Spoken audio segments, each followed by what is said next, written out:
There it was. Okay, got that one. Yeah, I think it's this next jump here. It's too far this way.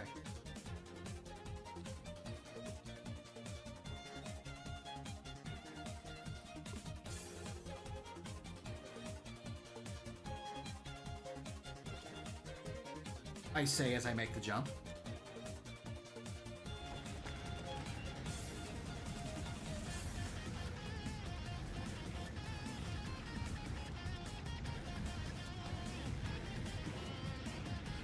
Later, ma'am.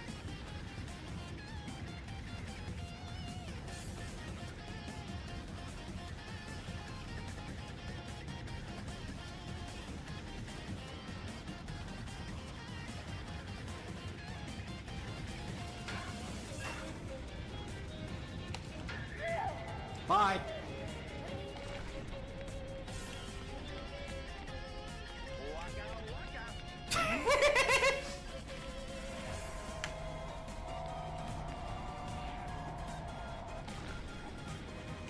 I can get there in time.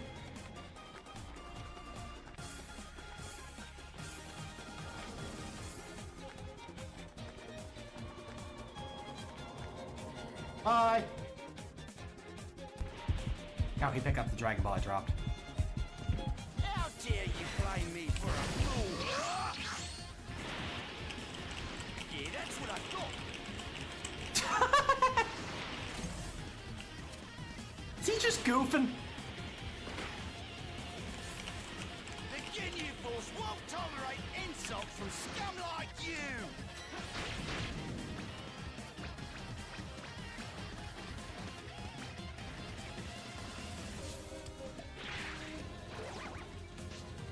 Oh, this is a nightmare!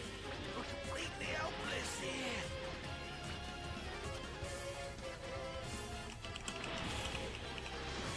Oh man. Look at that! Friendship! Friendship! We're the Ginyu Force, the most elite warriors in the galaxy. Let's show this clown what we can do.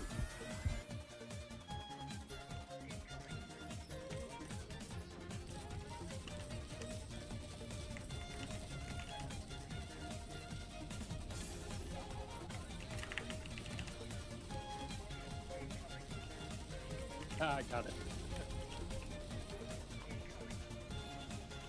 Ah, beautiful.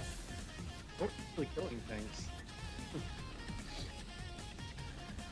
Oh, you can turn while you're doing it, so you can just kind of rotate and salute.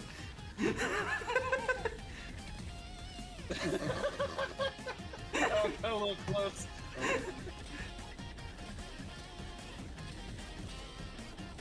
Oh, this is Super Earth. This is Super Earth.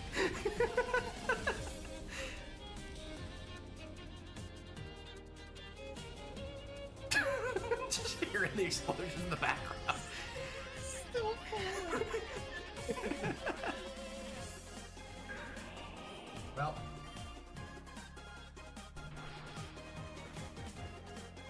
Yeah, that's not gonna be enough. No, it still had. I think it won this.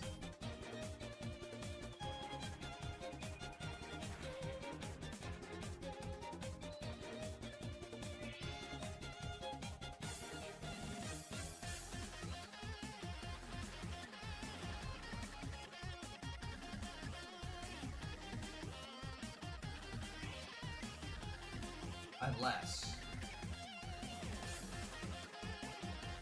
Oh, good, there goes this.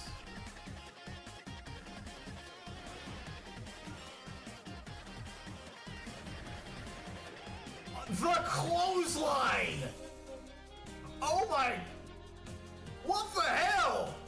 Swampert! Swampert's like, I had enough of your shit! Oh, is he gonna have 3 dimensions? 3-dimensional Culex?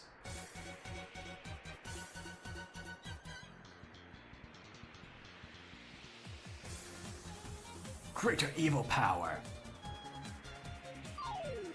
Please be 3D. Yes!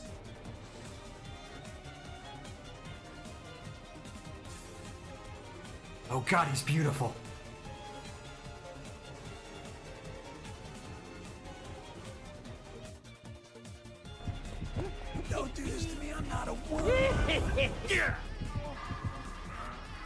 Fun little game with books. You're gonna love it. I don't think I am.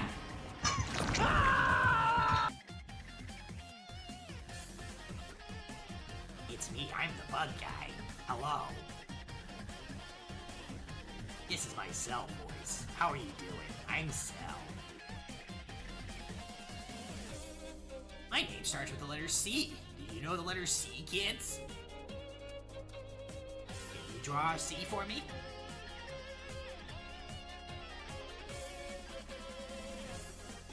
It's like drawing an egg, but you don't finish it because the cell has hatched out of it. Whoa, hello.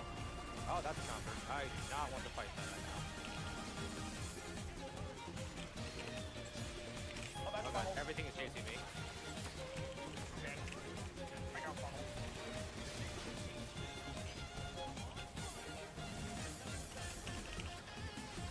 Oh, they're gonna get that. No, they're not. Good.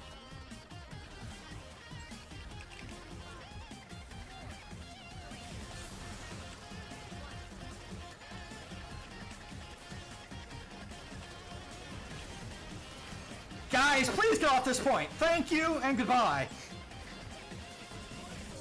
13 health. 177. Oh, 180. Oh my god. Oh, that was so close. I just took half the I took 2/3 of the team and put them somewhere else. That's all that mattered. We'll just take our problems and push them. Exactly. The Patrick Star method.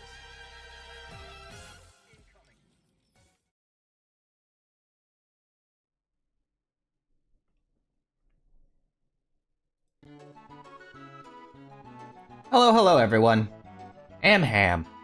It's Hump Day. You made it.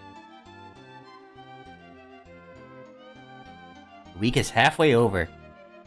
And, with us in August now, I've decided that I finally want to take my second character through, Dawntrail.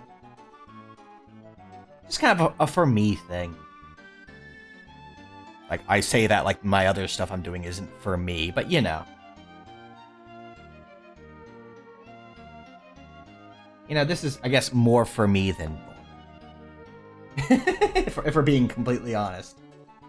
Because I have tried this before. It does not always get, like, a lot of views, but you know, it doesn't draw much attention, even in the numbers that I get. But, you know, there's part of me, like, I understand folks wanting to do the kind of blind run through.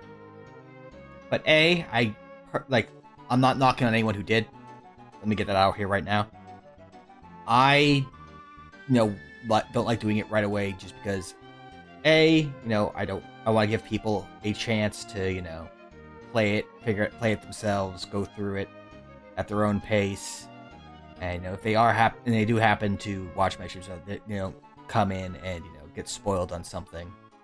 So I want to kind of wait a bit before streaming it. And to go along with it, though, is like, I'm sorry, I love playing 14, so I was not going to wait a month, especially with a month and a half. With early access to get the first time playthrough, so I'm kind of doing what I did with Endwalker, where I played through it, I kind of percolated on my thoughts about how it went, listened to other people's thoughts, because some people can bring in an angle of thought on it that doesn't match with mine, but I can see where they're coming from, and I can take that and build upon it in my logic, and kind of present that as we go along. Also, my memory is pretty shoddy to begin with, so there are probably little bits and pieces that I've completely blanked on that we'll be revisiting again, like, oh yeah, that happened here, didn't it?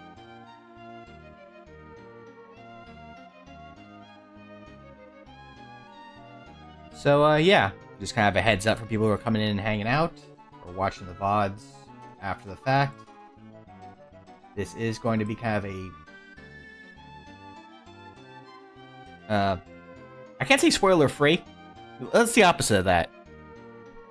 Just spoiler, maybe? Just spoiler? A spoiler stream?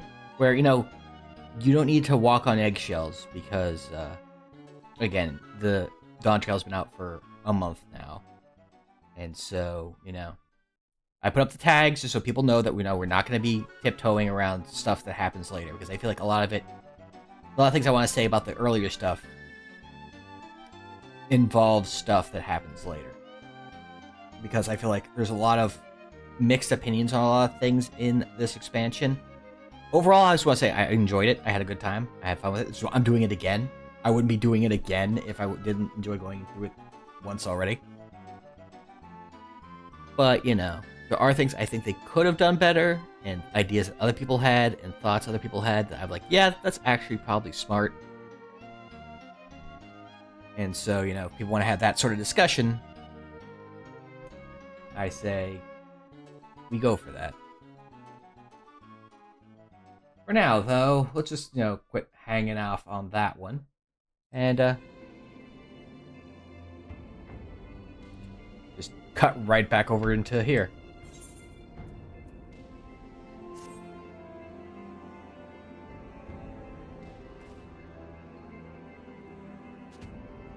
I think this is how I started the, last time I did this, too. Where I, just kind of started things off inside the Grump's apartment. It just feels like a good starting point, you know?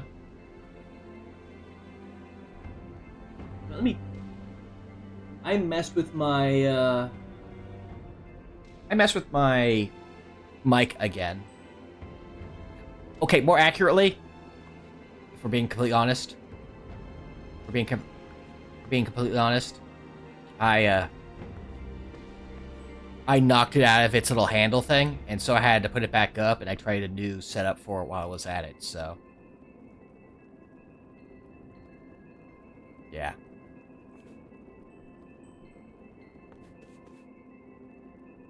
So, there's only one thing I've done so far on this character that, you know, came with the new expansion.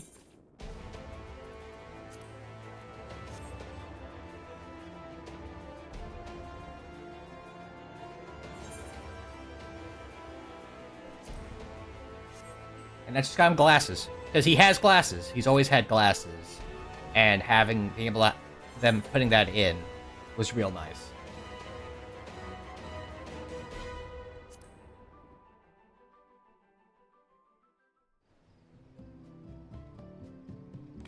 Anyway.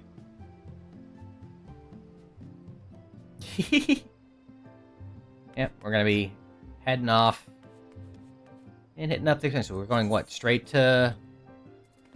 Right, to Charlie-Yan.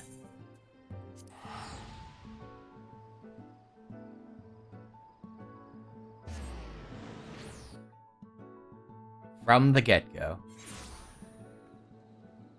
What are you? Who are you? What are you? Oh. What?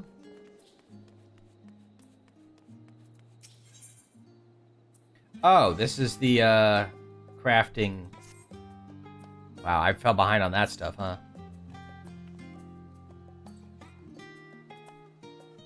Look at all these things I didn't do on this guy. It's okay, though.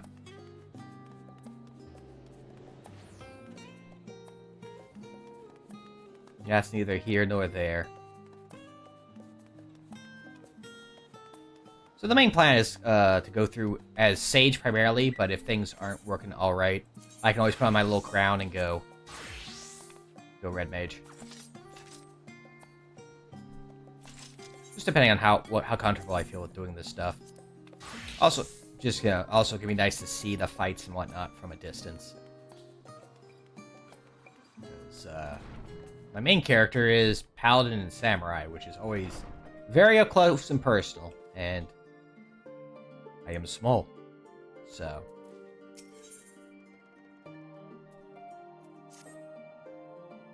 Also, hopefully the audio, again, like, so I adjusted the mic positioning, so hopefully that's fine. and the audio for the game is hopefully nice and, I was gonna say presentable, but I guess that's not the word. Palpable? Prominent, I guess, is the P adjective I was looking for, the padjective. Because, of course, 14 has some very good music. And we don't want that to just be straying to hear that, and then my voice comes booming over the mic and deafening you.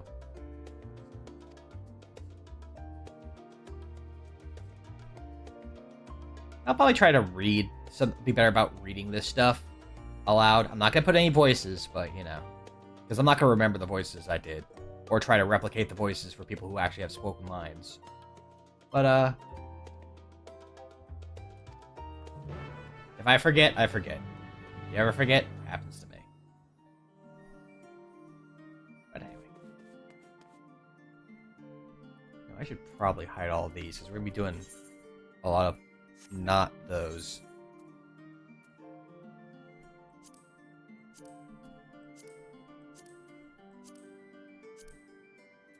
Yes, I know, I haven't done the cool island.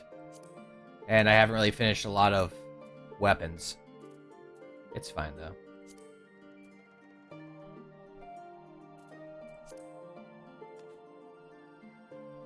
I'm not gonna worry about it.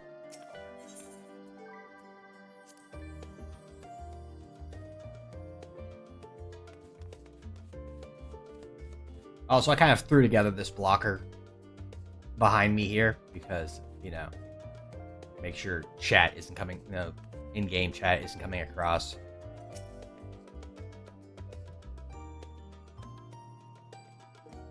I'd put something fancier, but I kind of threw this idea kind of happened. I had the idea of finally doing it Sunday. So.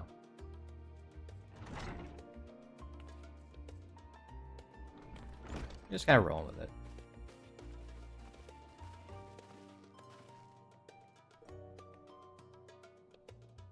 Ojika gave us the good news. We've made ready to set sail at a moment's notice. The only one yet to arrive is Aaronville himself.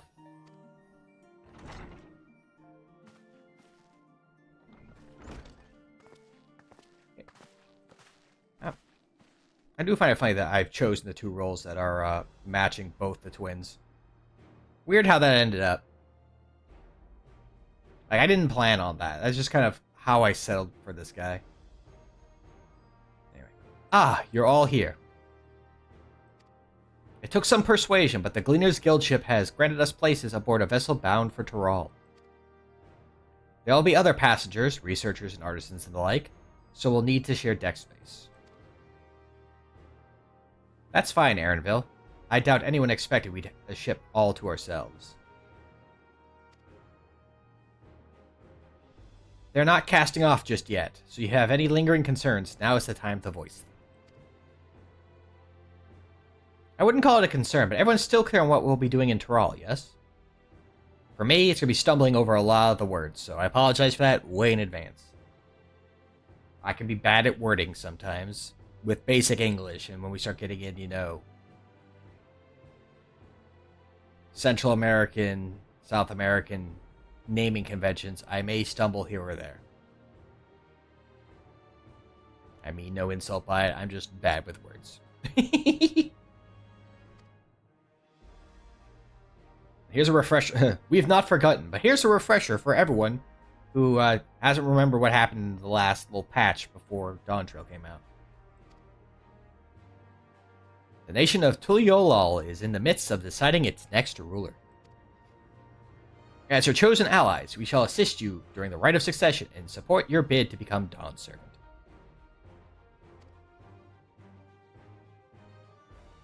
Which is fun, actually. It's they kind of announced that from the get-go, that this was going to be kind of vacation-esque. It does take a bit of a turn here and there, especially on the back half, but the basic idea was the idea of having it be a vacation, so where we're helping someone else. We're not the main character in this thing, because we're kind of world breakers at this point. I guess you could put us, if you want to talk, you know, like Dragon Ball Z level power levels. So having a step back and being more of a mentor role is a nice way to do this sort of stuff. Along with it, I heard, I don't, like, I'm pretty sure it's been confirmed somewhere, but I don't want to say it's 100% certain because whenever I talk 100% certainties, that's when it turns out I'm wrong.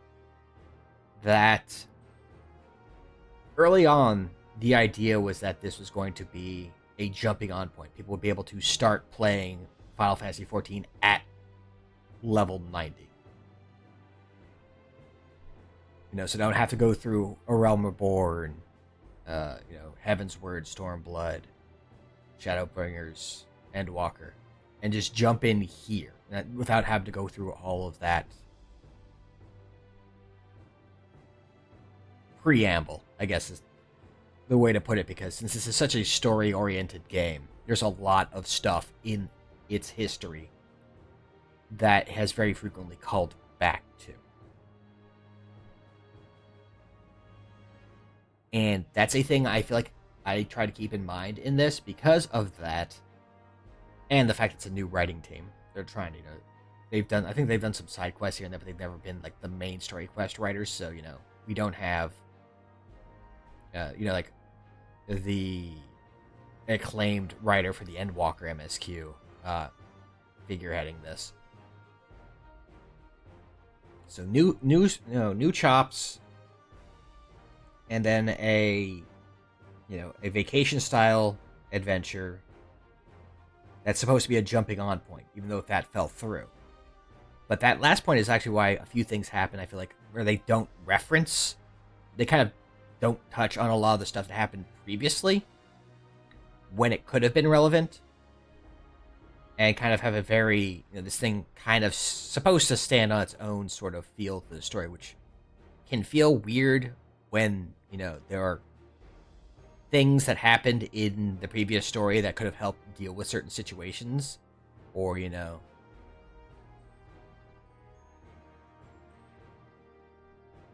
how else to word it? But, so it's just like, I feel like that kind of explains, at least for me, I can't speak for others, a bit of why it feels sort of disconnected from everything.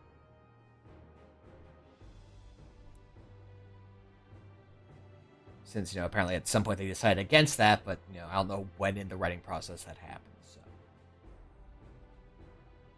Anyway. In addition to that, Alphino and I have another objective. Side quests. As part of its reconstruction, Garlemald seeks a way to reconcile and re-engage with its neighbors. By visiting Tural, we hope to learn how its myriad cultures interact with one another, how they might find common ground, develop stronger ties, the sort of insights that might help our friends in Ilsavar. But we'll pursue this goal in our own time. You can be assured that we will give the contest all due attention. That's all I ask. Otherwise, you're welcome to do as you like.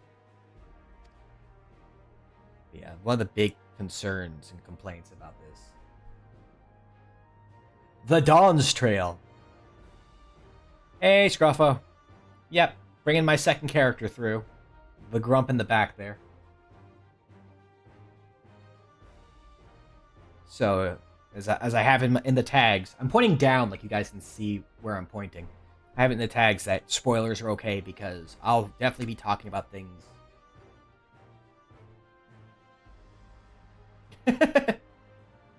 Shh, don't tell anyone.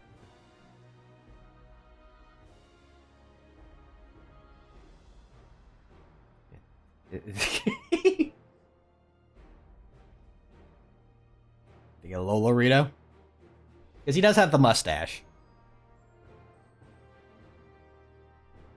But yeah, I was saying that as I'm motioning down, like you guys can see where I'm pointing, I will be kind of talking about stuff in context of things that happened later in the MSQ for thoughts, because I'm kind of revisiting and reviewing and sharing my thoughts on Dawntrail as I run through it again.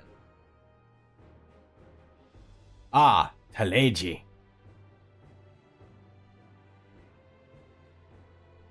You wanted to find about your grandfather, right, Krile? Yes. As far as we could determine from the old missive I found, he had been tasked with investigating the Golden City by your father. the Dawn Servant. Yet oddly enough, we have no record of that investigation in our archives, and nothing to explain the earring which accompanied the letter. It's a shame that this is kind of a big point for Kryl, but throughout the MSQ, unfortunately, it's very much a, oh, we'll tell you later, You know, she gets a nugget here and there, and then gets her moment, basically, at the tail end of the expansion. It's a good moment, and I actually really liked it, but, like, it does feel like she was held back for quite a bit of it. Thus, for reasons both official and personal, I should very much like to get to the bottom of this mystery. I'm sure there'll be a chance to speak with Papa. You can get your answers right from the source. That's a lowercase s. I look forward to meeting him.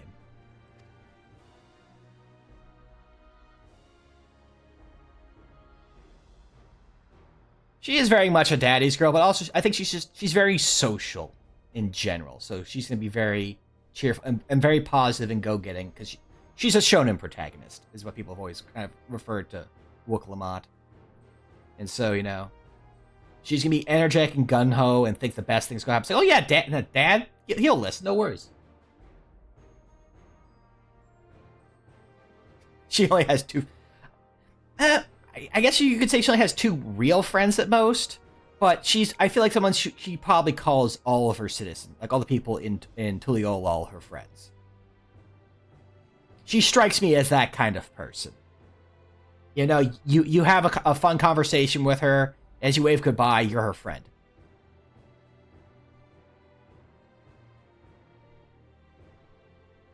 In any case, you're not the only one with an interest in the City of Gold. The Golden City is a children's bedtime story. I'm part of this expedition only because the Third Promise has commanded I serve as a guide. I mean, if I had a friend if I knew someone that could make good tacos, I'd want to be their friend. I don't see that as a downside.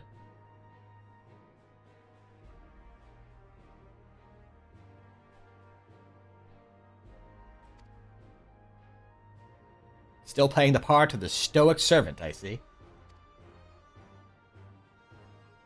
What of you? Don't you dare tell me you've changed your mind.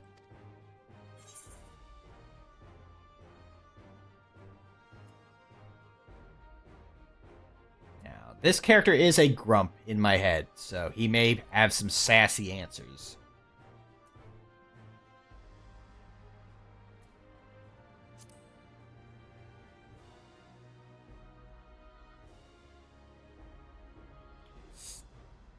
A man of action. Also, it's a shame. I don't think she ever does get her taco. I'm just thinking about that moment in... it's a little bit later in the MSQ. We might even hit it today, but... she never does get that taco, does she?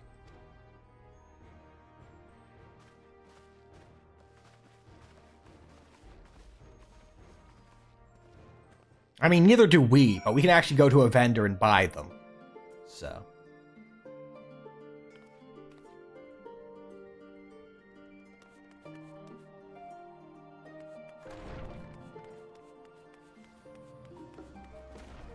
switch something up really quick here. There you go. Just wanted to adjust a thing. The audio cut out for a second. Alright, Aaronville. They've already left for the harbor. Man, could you imagine us having to have it be a timed event to run over and get to the boat?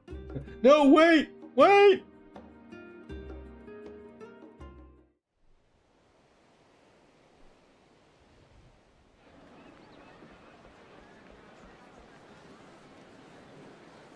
I feel like that'd be a bit too far of a swim for Alphino. Just a feeling. He barely made it from one island to the other in, moment, I can feel your excitement, your eagerness to explore the unknown. in the Ruby Sea. he barely made it from one island. I think going the equivalent of, you know, Africa to South America would probably kill him.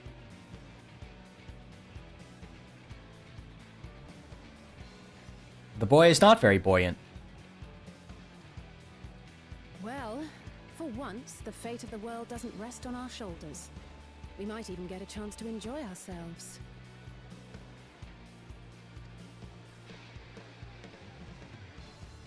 Do not be so quick to relax. Oh, Tural may seem but a short sail away on a map. The vast seas between brim with peril. The treacherous waters of Shade's Triangle alone have claimed countless vessels. Now, when I heard that, I thought we were gonna get like a Stormblood style. Our first dungeon would be en route to Tural. Like, I was expecting it. It doesn't happen, but I thought it was going to. Even following the safe route plotted by Admiral Bufiswin herself, this will be no pleasure cruise. Perhaps, but my voyage here was uneventful enough. Disappointingly so. It's only because I think a lot of people compared this expansion to Stormblood as well, considering it. Stormblood was also very much about heading over to, you know, a faraway land on the source. So I think we're. Way, the two of you have first-hand experience. So I think we are going back in that direction for the 24-man. I think because that's where the whole Final Fantasy XI style raid is going to be. I think it's supposed to be where it's going to be out there. Which will be of great comfort in the days ahead, I'm sure. So we'll still be able to go out there into their, you know, their Bermuda Triangle. And have ourselves an adventure.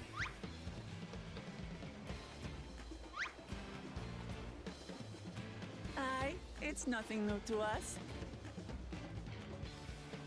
All aboard! We're casting off! Yar! It's time.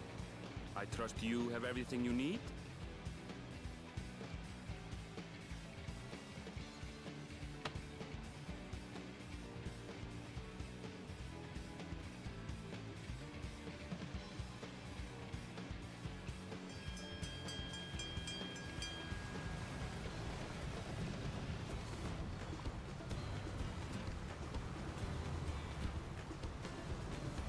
And so does our ship cast off from the docks. We sail west, as Cattenram did some 80 years past, bound for the New World, known to her children as the continent of Tural.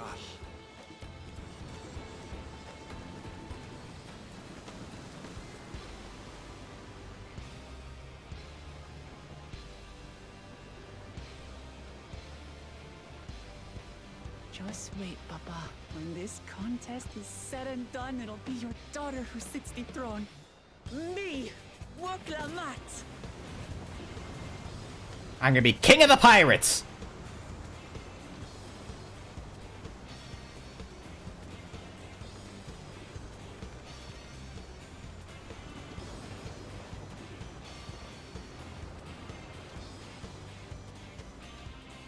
Well, I mean, we just left, so... I feel like she probably forgot about getting seasick. Like, A, she wouldn't have told us she got seasick on the way there. Like, on the way here. For one. And for two, I think she's probably completely forgot about being seasick. Because she had to deal with, roasting her mouth off on the food that you had at the, last patch.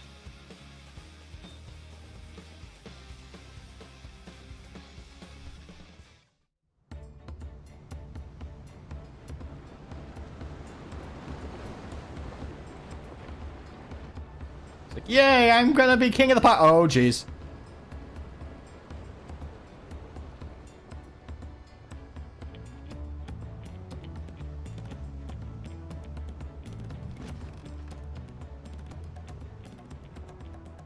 Smooth sailing so far?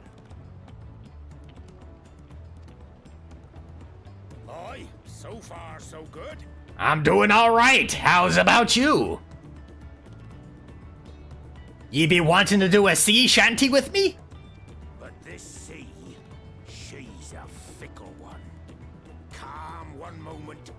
blowing a gale the next. Sometimes a squid. I'll take my rest while I can then. Yar!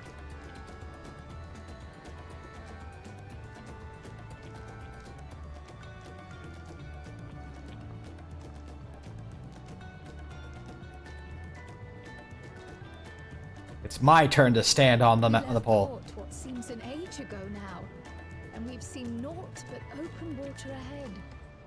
I knew Tural was far, but it's another thing to really know. I know some folks have been trying to figure out how long the journey actually is because of the big concern about the time bubble.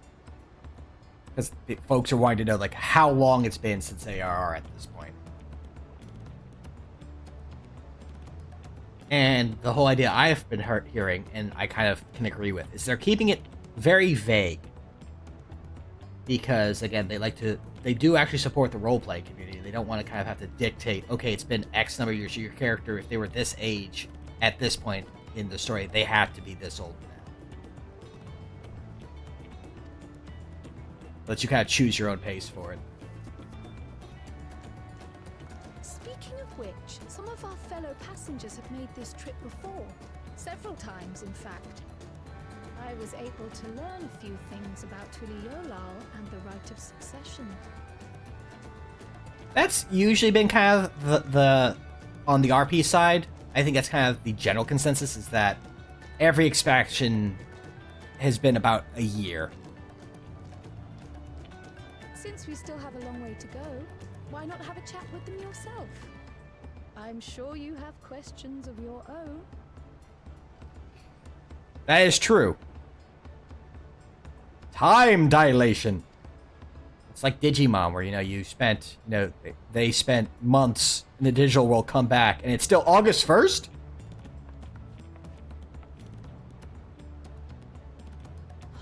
Did you look out across these same waters, Grandfather? No, the water was green back then, Kryle.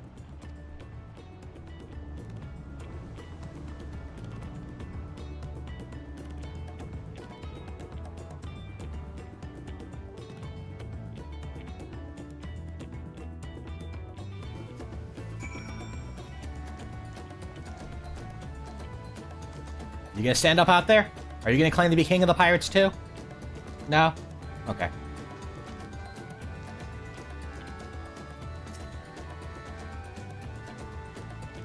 Oh, this will be my first visit to Tural. Fonjitain's the name. I was working at Eshtame's Aesthetics in Ulda, you see. But my employment with them, came to an end. That's why I visited Charlion, in hopes of starting over. While I was attempting and failing to find a new job, I seized the chance to board this vessel when I overheard room for another passenger had suddenly opened up. I'm told the Dawn Servant welcomes all regardless of origin, and so Tural seems like the perfect place to begin anew. Hopefully things will be better this time.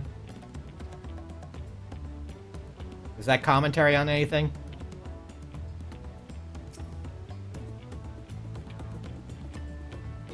Sir? No? Fonjitaine. Fonji. I'm gonna call you Fonji. I'm sure we'll meet again, Fonji.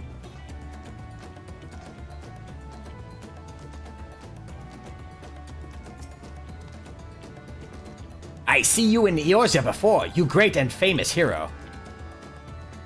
Yeah, I've had enough of playing the simpleton. There was a time when we took great pains to maintain the deception. But with more of you Eorzeans coming to Tural, it's become impractical. Besides, my mercenary days are over. Too many of our warband has fallen, and so we head home to lick our wounds.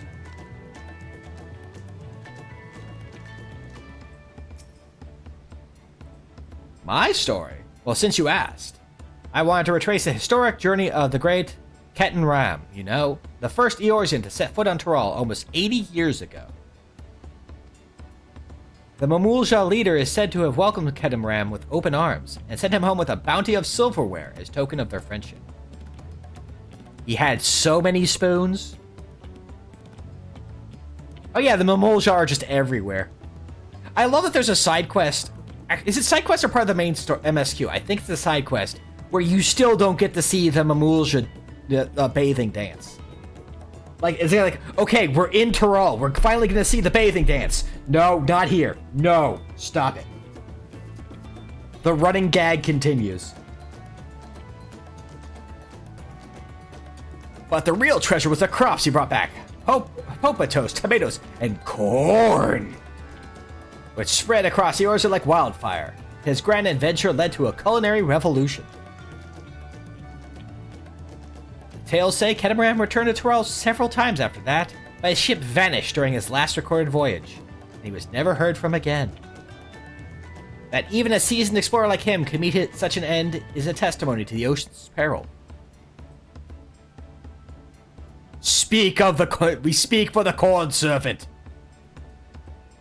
Yes, I'm not going to be doing all the side quests. I'm probably going to just do the ones to get the Aether Currents, but we're doing corn servant. Sorry, corn servant is happening.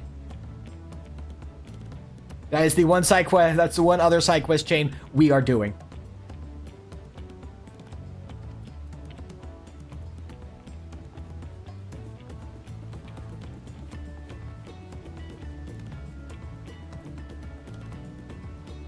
You're going to be a problem, and continue to give bad names to Lalafels. You joik. An adventurer, I presume. I'm a merchant myself, based in Ul'dah. Specialty imports and exports, Eorzean and Turali both. If this is your first crossing the salt, as they say, do remember the social mores of Eorzea are not necessarily the same as those over yonder. Consider this. It is not uncommon for the various races to be referred to instead by the names of certain clans. For the Mikote, the Hetsaro. The Hrothgar, the Jabral. Not because every member of a given clan is of the same race mind, but because many individuals of said race are associated with that clan. A fair assumption in certain cases, but take care not to give offense. You know, the funny thing is, like, I can't keep track of what, like, all these different terms for what they are, so I always refer to them by the Eorzean terms, because those are the ones that have been burned into my brain. Even when we're in, at Shadowbringers, and they all had their own names. The only ones that I still talk about is the dwarves, because it's very easy to remember dwarf.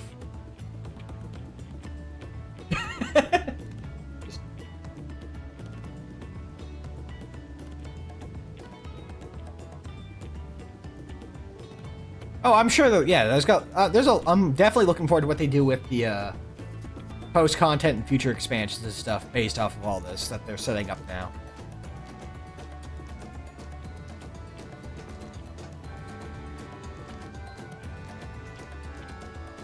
Actually, where is Look? Is she seasick already or no? Doing all right? She's not doing all right.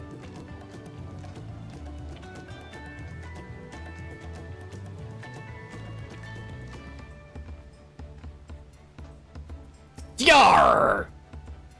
Sorry, I have to do at least this voice for this guy. You want to make a wager? We taking bets on who'll be sat next in the Dawn Servant's shiny chair. There be 4 claimants in the right of succession.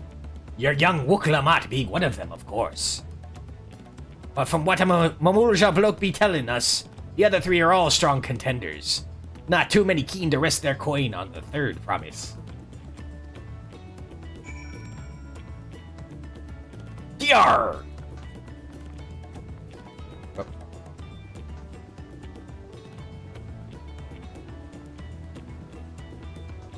I pirated too hard, threw off my camera.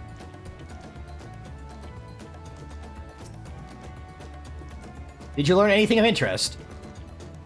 I still love doing pirate voices. How about you?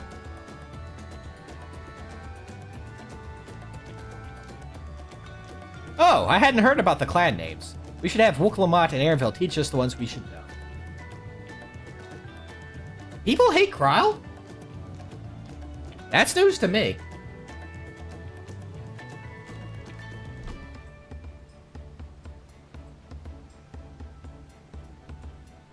Like, I think she was even voted, like, 3rd most popular in Japan of new characters.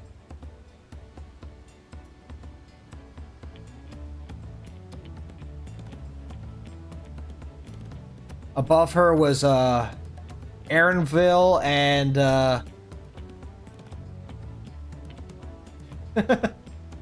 Bakurajaja, who we'll meet soon enough. The memes about so many people really enjoying Bakurajaja has been very funny.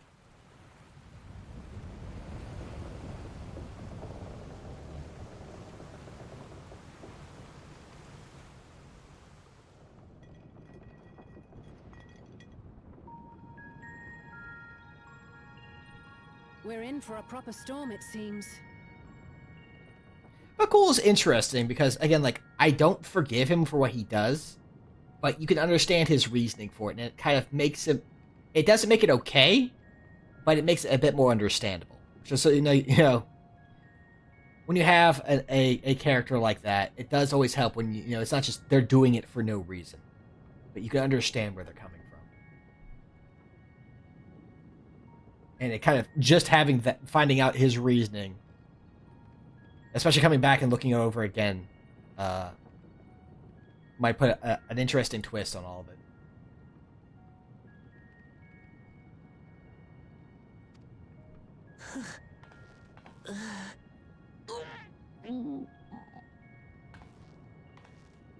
How's your stomach? Any better? No! I don't know what you mean. I don't get seasick. I'm just feeling a little nauseous is all.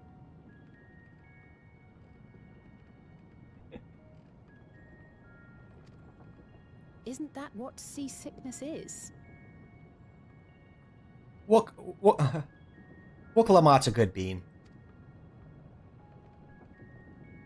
And I know my captions are going to have a hard time actually translating her name properly. That's an interesting approach to think about her, that she's just literally the Warrior of Light from the very beginning.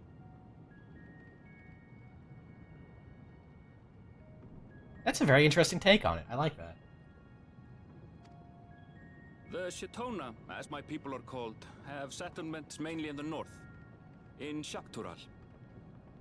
Radio Jacques Tural. And your family?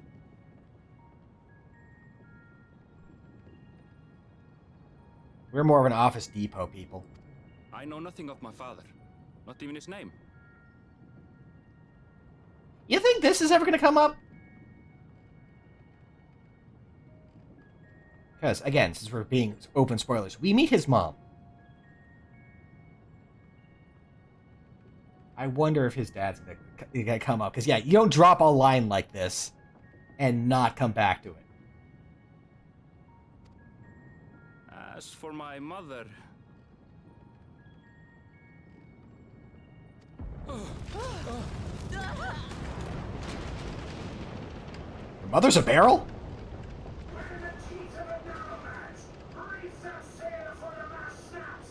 Yar! Oh dear. This wind's too strong to take any sound! I'm going off the mast! We need help! Get in below decks first! Quickly! Before he's washed overboard! Come, we should lend what aid we can. Find out why they're yelling into cans.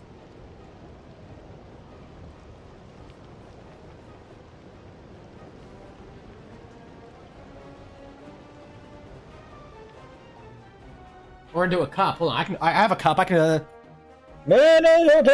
have not seen the ocean rage with such fury before or since.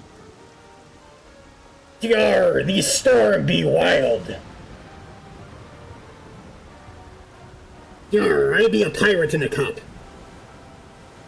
The heaving waves tossed our ship about like a toy, sending sailors tumbling. I have no idea how this is going to sound over the VOD. Rescue was almost lost to the sea herself.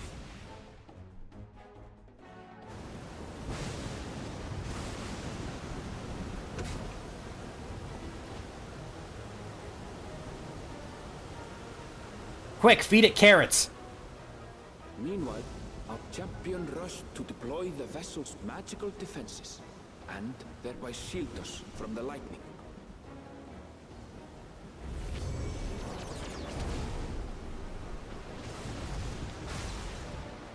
What an extraordinary life he must lead to be able to operate such a device with practiced ease. Yeah, this would have been a fun little, like, little challenge thing to do, actually. Don't you think? Doing basically like turning on the shield for Leviathan. To the rescue efforts, though one might have mistaken her for another soul in distress.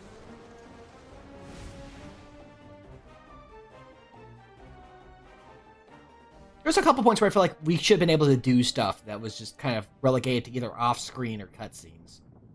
And this is one I didn't even think of until just now. The unruly seas had calmed, our strength was all but spent, and we had yet to even glimpse the shores of Tural.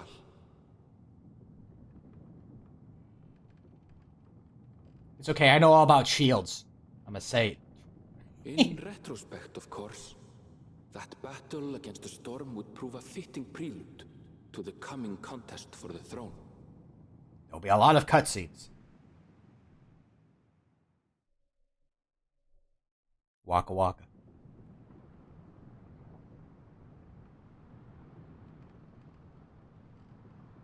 I can't believe we spilled all the beer.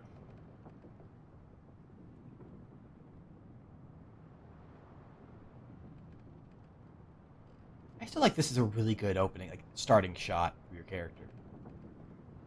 Just kind of showing off the lighting effects.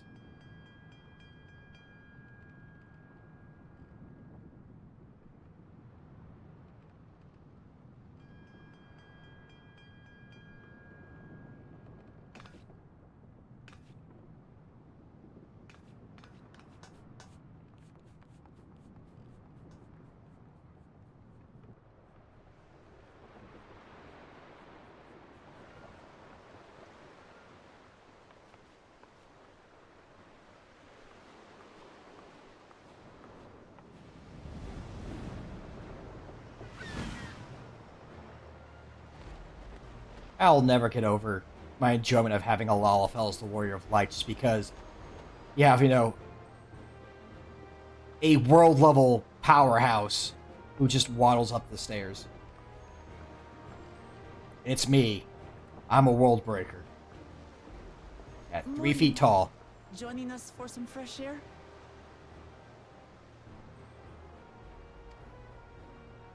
Seems my belly has settled along with the weather, but I'll feel much better once we're on solid ground.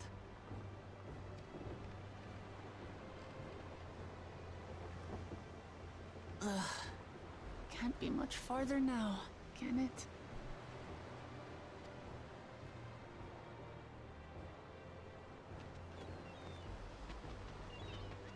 Seabirds.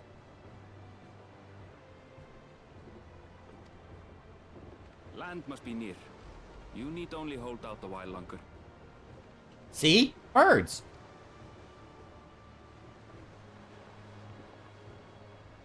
For a dark moment, I thought the ocean might swallow us. Glad to have my pessimism proven wrong. In other good news, I examined the sailor who took a fall, and he's faring well. I'm sure he'll make a full recovery. Yar, I be fine. Good news indeed. If all's well, then we needn't delay in launching the landing boat.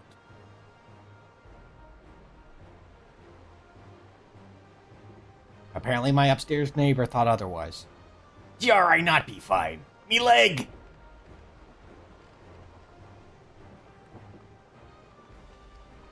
I don't know if that bang came across. Anchor some way from shore.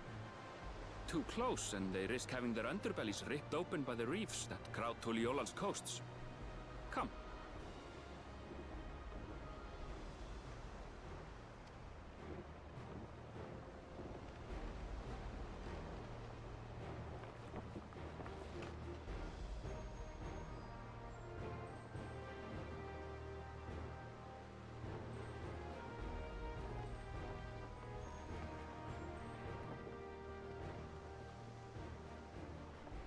for bringing us all this way.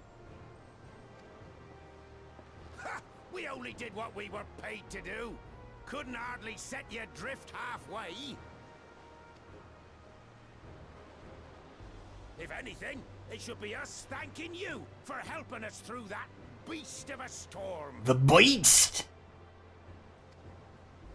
As a matter of fact, everyone's starting to fancy your chances in the contest. At this rate, we won't be able to lay wagers no more. Oh, me legs still hurt. Then I better not let you down.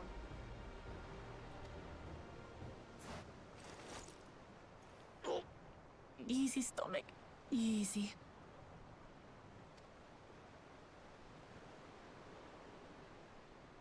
We're the last to board.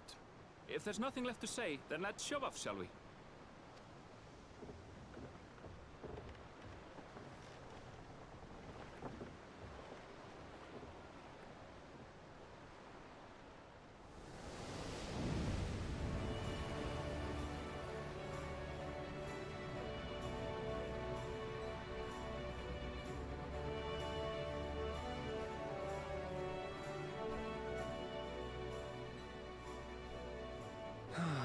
Blue seas, clear skies, and boundless possibilities. I dare say our destination will soon be in sight.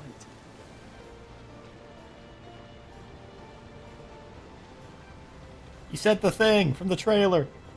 Enjoying yourself for a change? I'm never happy.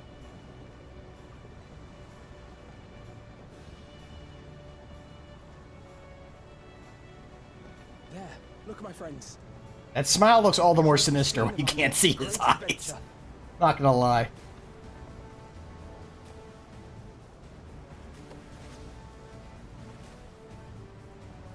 At last, we are come to the land you call the New World. To my home, Tural.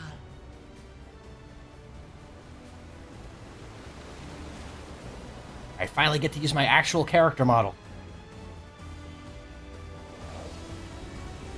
Just like, oh shoot, what was her name?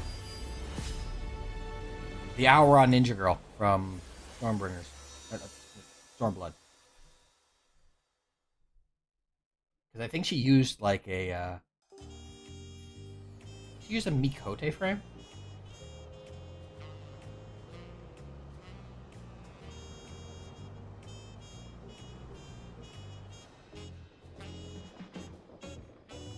Yeah, that's Yukiri. Yeah, something. Yeah, because I think she actually used another race's model because when she was similarly kind of used early, because obviously they didn't have the models in for Aura yet.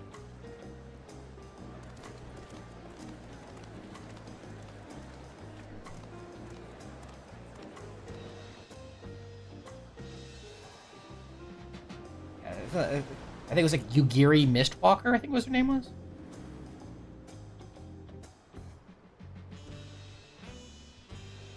Something like that.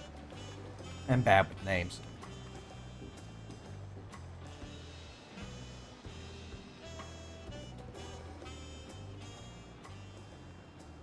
Gods, I've seen cities with an impressive mix of cultures, but this is something else. Is that big band jazz music? Is that a... No. I've never seen Vanu feathers in that color before. The colors of a much macaw. here never knew existed. There may be a sea route now, but visitors to Tulihyolal are still few and far between. And as we don't build seafaring ships, only a handful of Turali ever venture abroad. Bring in that piano.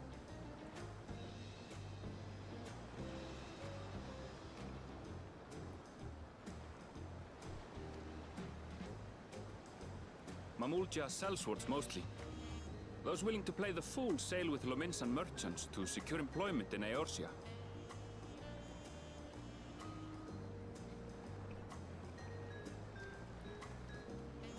I suppose that makes us a rare sight in your country.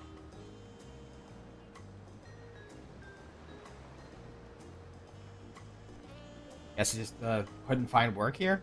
For one reason or another, I suppose. That'd be why they, that's why they'd leave, even though... Rare and currently undocumented. Were there some forms we should fill out or... Forms? Did you forget who you're traveling with? You know I can't read.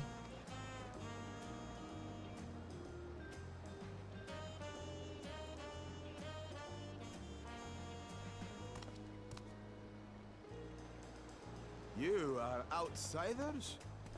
Visitors to Tural? We are. Our nation is soon to hold a right of succession to choose its next dawn servant. We will not abide interference from foreign agents seeking to foment trouble. What brings you to Tural? I'm totally gonna foment some trouble. I can answer that. These fine people are allies in my succession bid.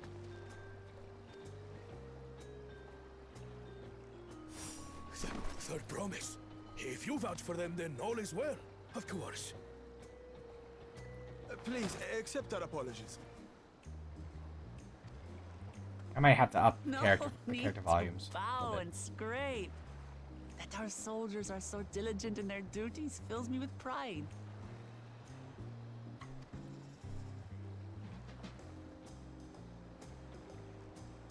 We'll be continuing our patrol then.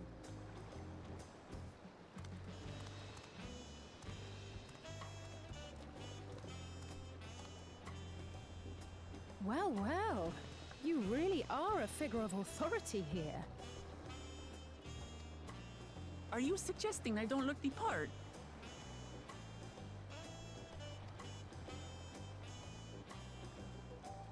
Anyway, first things first. Tacos.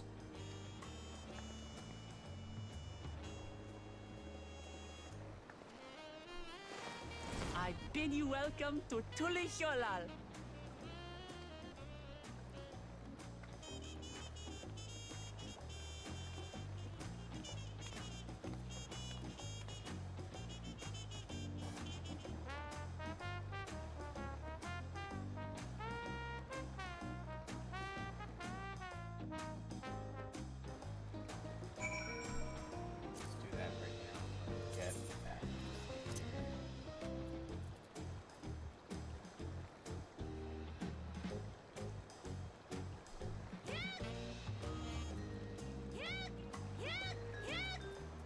Thank you. I get that little yell. Shut.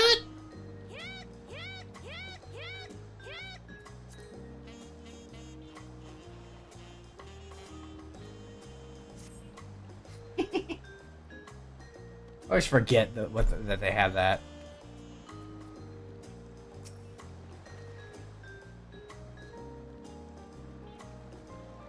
Well, despite the storm's efforts to the contrary, here we are, safe and sound. And with no dungeon in between.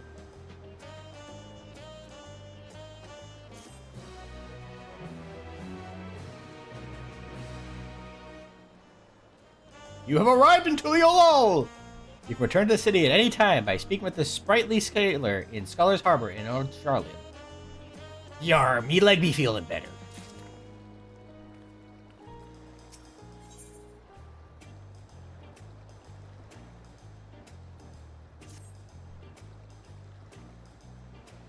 Sorry, I'm gonna be seasick for like 2 more levels.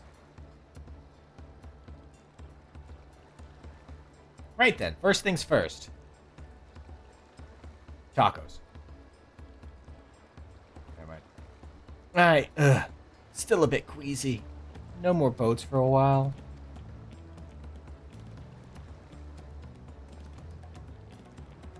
I realize we've just arrived, but we should get you familiar with the city before the Rite of Succession begins.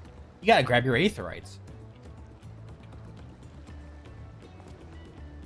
No arguments here.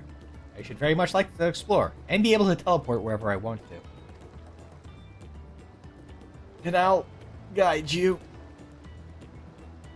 Are you sure you're in any condition to do so?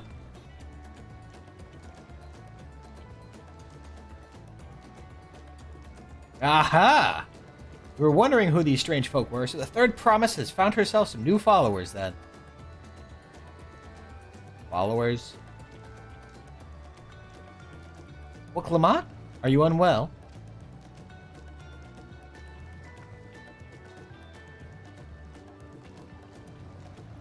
No, not at all. Couldn't be better. The third promise does not get seasick. No, sir. As for my hand-picked entourage here, I've recruited them to help me win the right of succession. I was about to show them around the city, in fact. That sounds lovely. But a group of foreigners is going to attract attention, especially if they're in the company of the third promise. Everyone will be curious. We certainly were.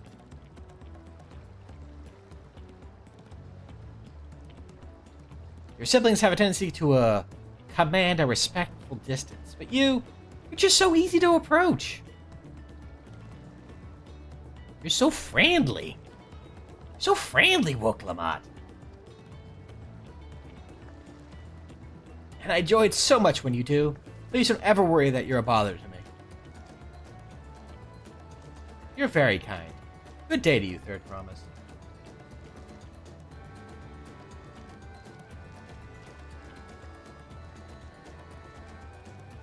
They did have a point. Woklamat is technically royalty here. Like it or not, a person of her station surrounded by this many outsiders is bound to draw a crowd. Wait, what do you mean technically? I suggest we move in 2 groups so as to attract less attention. You're just technically ignoring me then.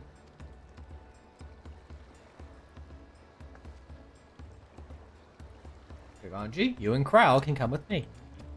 I get the 2 Lalas! I'll take the twins then. We'll get in touch once we've had our good look around. That voyage was hard on all of us, so take it slow and recuperate. You have time enough for that. Enjoy your wanderings. You're gonna get so many aetheryte crystals you don't even know.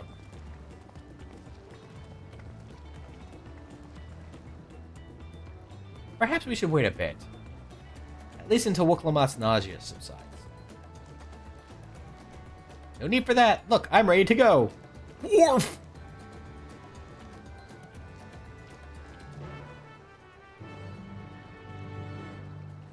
I throw it up all real fast right now, I'll be fine. Check it. Watch. You're okay? I'm fine now, really. Can't stand around all day feeling sorry for myself, but with a contest looming and all. Now then, seeing as we're already here, I might as well tell you about the harbor. Aaronville already mentioned the reefs in our coastal waters, which explains why you don't see any big ships moored at the docks. It's true. All little skiffs. Only vessels with shallow drafts can navigate the bay. Mostly small fishing boats or barges ferrying cargo up and down the rivers from inland settlements. Much of the incoming traffic is from Tural, the southern landmass. Landmass. The clans there produce various goods for export. Their wares are unloaded here and carried off to the merchant stalls in the neighboring markets. Speaking of which, Bayside Bevy should be our next stop. Accompanying! Cycles!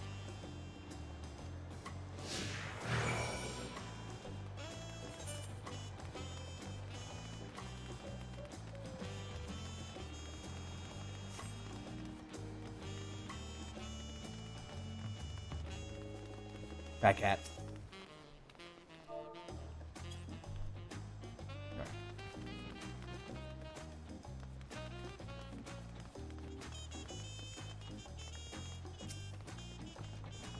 This is Bayside Bevy, Tuliol's largest marketplace. Being right on the harbor, everything from fresh fish to imported wares go directly to the shelves. Anything you want, they most likely have. Unless you want your tombstone gear, that's elsewhere. Oh right, I should mention that here in Tuliol we buy things with Pel, a currency that the Pelu Pelu created. But don't worry, more and more trade is coming in from Eorzea, so most shops are happy to accept your gil. here we go. There's also Wachumeki, another market to the east of here. But that can wait for another time. I have other places I want to show you first. Wachumeki. Next, we'll head back a bit, then northwards up the stairs to a certain plaza. Hehe, I can't wait to see the look on your faces. You say that, but there's a crystal right over here. That means to have it.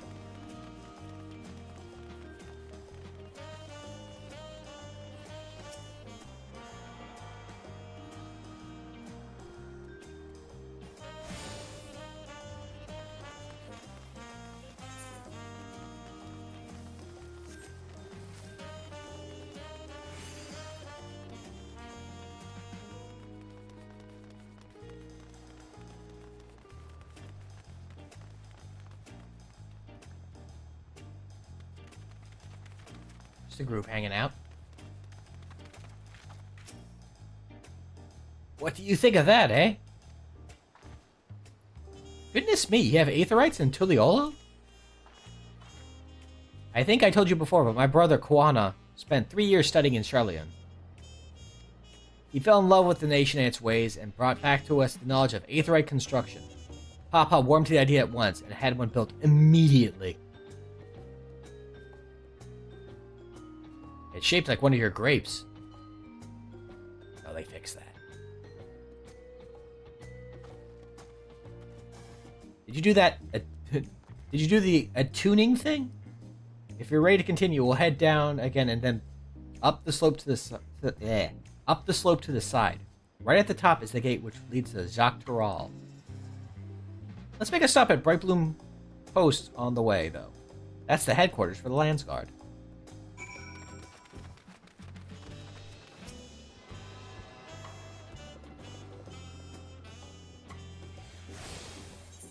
I actually have not delved into the crafter quests too much yet.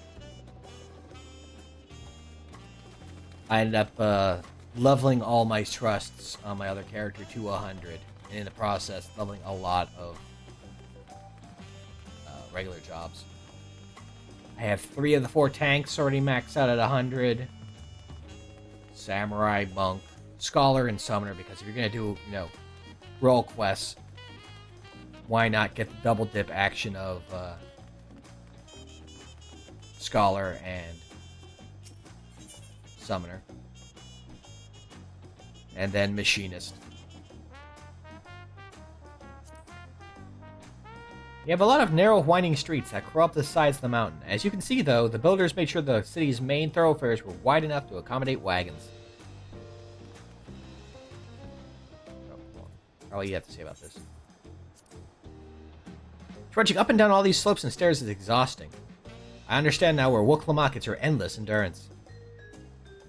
I don't know, I still feel like, they should be more willing to have mounts in towns like this. Someone had a fun idea. I forget who and where, but I like the idea of there being a specific town mount button that gives you a unique mount for that area.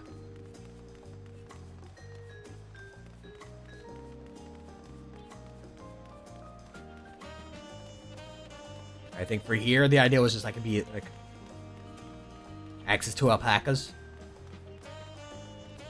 And then I think for the other town, it was the bikes, because they actually kind of hinted, if you look around the second hub town, it does look like there's supposed to be they were going to have it so you could have bikes going around on there.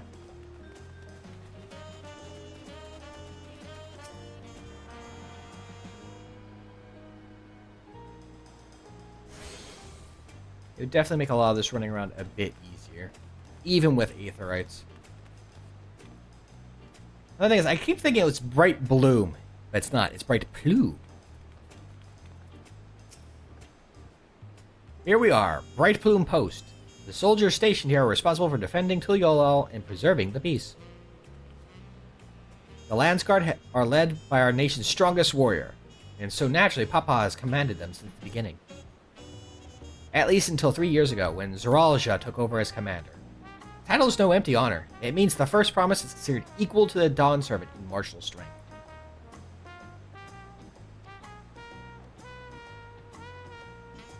Meanwhile, I haven't even managed to... Well, I'll discuss my brothers and their accomplishments later. Alphino and Alice should be around to hear it too. Come on, it's time I show you the Sky Gate. It's right at the northern end of Talon March.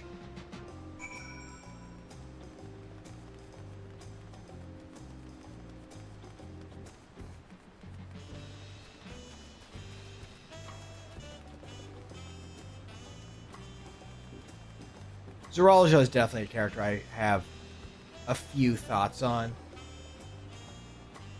Mostly on, like, you know, they feel like they could have delved into him more and what he does earlier on.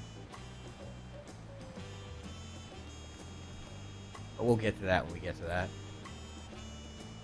Yeah, no, we definitely did. Like, I think one of the big things that I kind of agree with is that I feel like we should have had more cutaways to both the other promises during the first half of the expansion. Kind of flesh them out a bit more. Some quests with them would have been nice too, actually, yeah.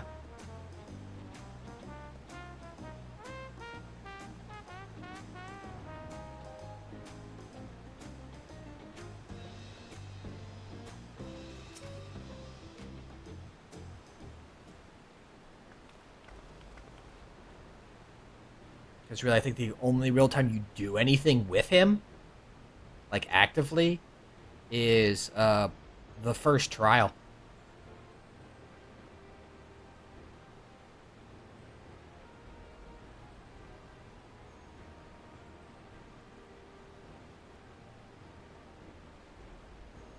How do you get a quest for him? I feel like it could work. The whole thing is it had to be kind of like you are coming along in that kind of guiding role. He's like, here, no, come, I'll show you why I'm fit to rule.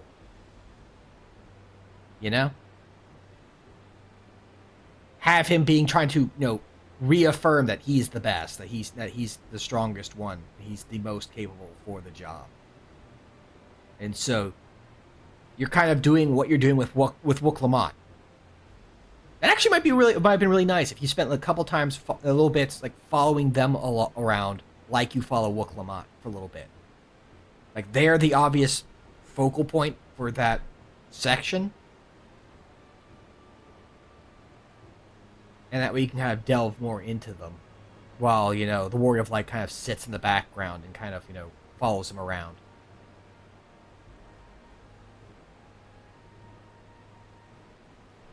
Massive, isn't it? And on the other side is an equally massive bridge to match.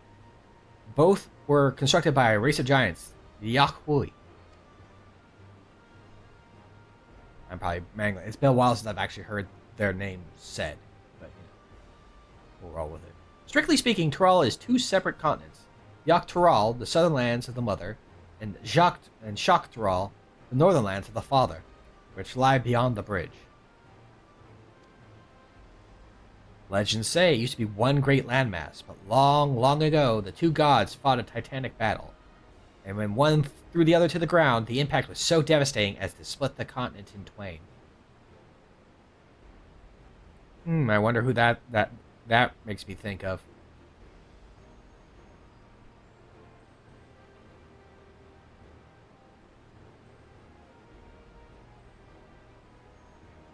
I think the father's name was Brodiarch, and the mother was Heinleinian. Right, she does mention it. Wow. Shows you how much I remember. Waka Waka. And put in mind the conflict between Heinlein and Zodiarch. Yes.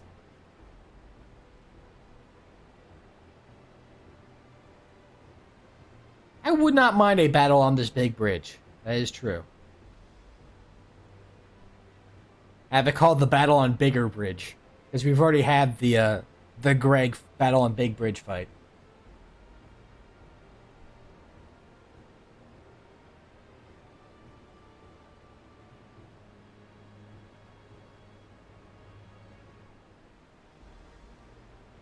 A scuffle on the sizable span.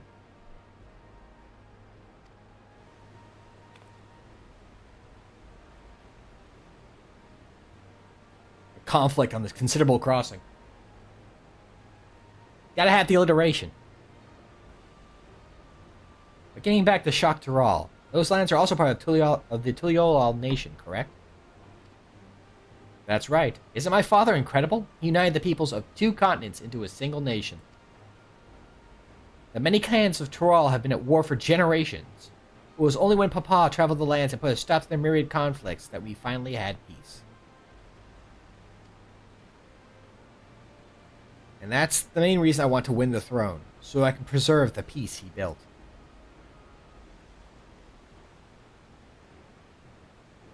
I see you're more interested in what's behind the gate than hearing about my aspirations. I mean, how can you tell? You can't even see my eyes behind this thing.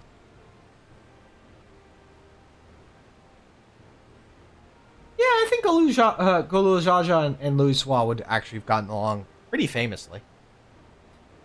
I feel like if Louis Swa had come over to Tulal, they probably would have traveled. He probably would have been included in the team of the group that Golu Jaja traveled around with.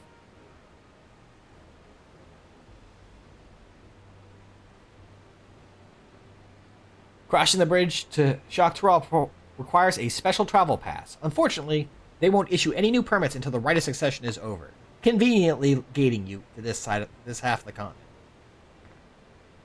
I promise to get you one when I'm Dawn Servant, but until then, you'll just have to wait.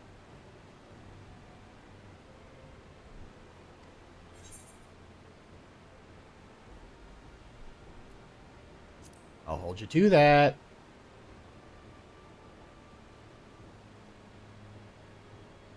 I've never broken my word. Once the throne is mine, that travel permit is yours.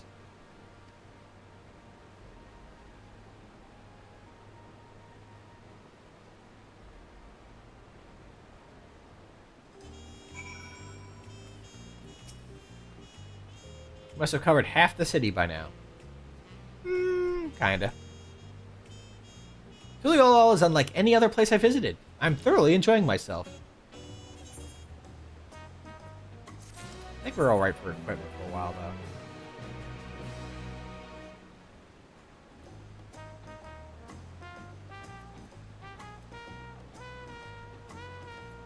I think I ever upgraded my weapon, but yeah, we'll be alright, I feel like.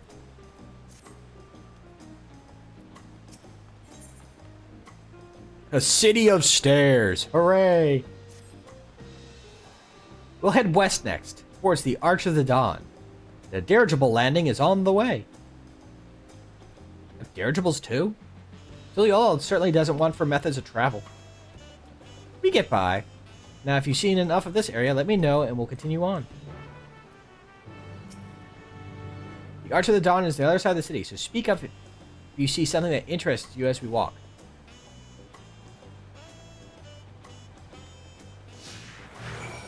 Probably gonna be a lot of the Aetherites. If we're being honest. Meow.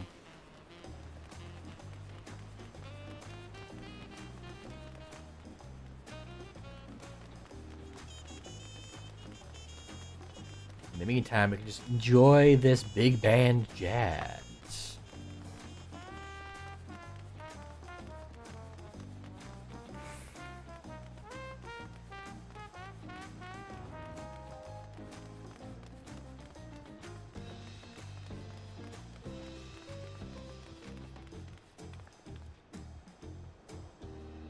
You think around here is where we get the Alliance raid quest? I can see that. Around here, yeah. I was gonna say that, or maybe down, actually, like down at the docks. I can see both of those working, honestly. My cursor is hidden, so you just gonna see the ferry docks just light up there. Yeah, that is fair. It's pretty conspicuous. And as I recall, you actually, like, especially this, like this, the left half, you really don't do anything with. Even in the side quests around here, once we have access to them.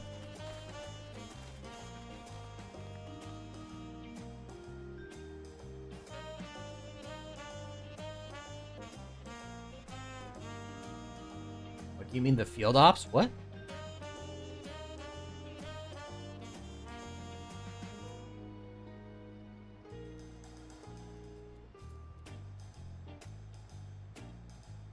Oh, okay.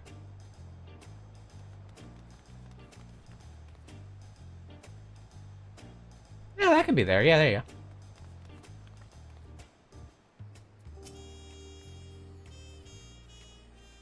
I'm still struggling to conceive how one would construct an entire city on the side of a mountain. A lot of carving.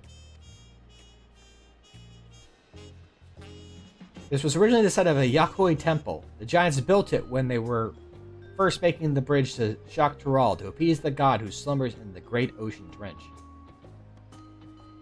After the Yakoi withdrew, the temple stood empty for centuries. So when Papa was establishing his new nation, he saw a structure he could refurbish into a palace, sitting practically in the center of Tural. He gathered artisans to do the work, and the houses they built for themselves became the foundation of the city you see today. Speaking of houses, we'll be passing through the Resplendent Quarter, the biggest residential district in Tulyolal. We climb these sets of stairs here, all the way up.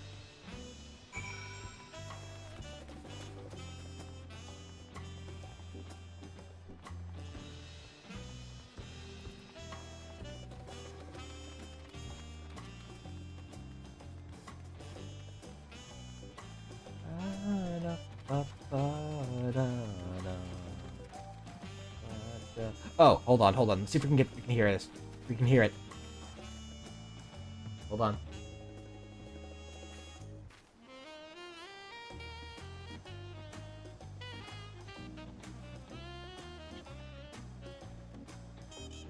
Come on. You can hear the baby laugh.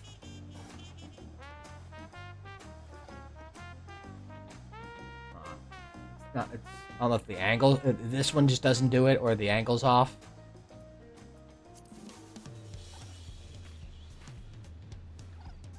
Oh, there it is. You can hear it. It's very little. I don't know if it's coming across. There's a little squeaky giggle. I love that little detail so much.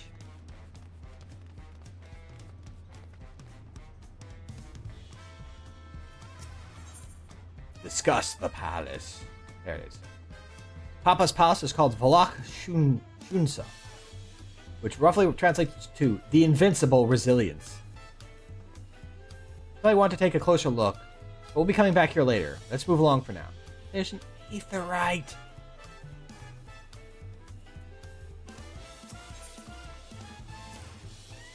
The sheer scale of this place is incredible.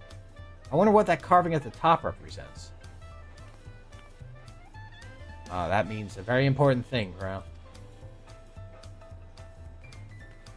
Yeah, I know a few folks are pushing into the Savage content. Hopefully they all do well. I am the sort who does the, just because of my own tendencies and avoidance of the end game stuff due to personal reasons. If I'm going to delve into Savage content, it's usually well after, where you can unsync it and make it a lot easier.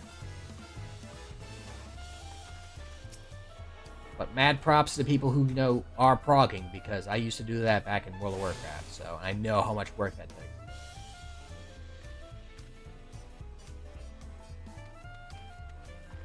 And I gotta say, the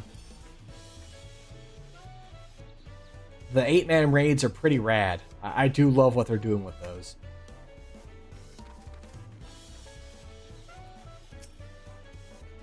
So, this is the Resplendent Quarter. What manner of people live here? Oh, we have residents from all the Yaktural clans. Mulja, Jabral, Pelu Pelu, Moblin, Hanu Hanu. We also have Tonalwatwa, Hetsaro, and Shitona, who moved south from their ancestral lands in Shak Tural. In essence, it's a gathering of people from every corner of Tural. A true representation of Tulyolal's diverse character. The adornments on each building contribute to the eclectic cultural aesthetic. It's all so beautiful. I'm glad you think so. Come, we continue down the stairs.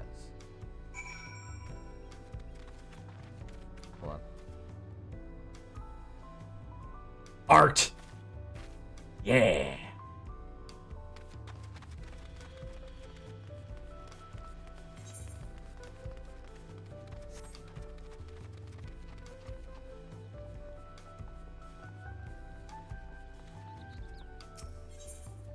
The huge drum. That big drum there is called the Dawn Herald. They play it for formal occasions, like when honoring the Landsguard's return from a dangerous duty. I tried hitting it with my axe once and ripped the skin. Earned me a proper scolding, let me tell you. I think that was the time Papa held me upside down by the ankle. I've never seen such an enormous drum. What would one even use to beat such an instrument? Honestly, if Golul Jaja was not as cool a dad as he would, if he was upset enough, I could see him using Wok Lamat as the thing to beat the drum. I mean, yeah, they spent a lot of time cleaning it and fixing it up, yeah, because that's a big old drum.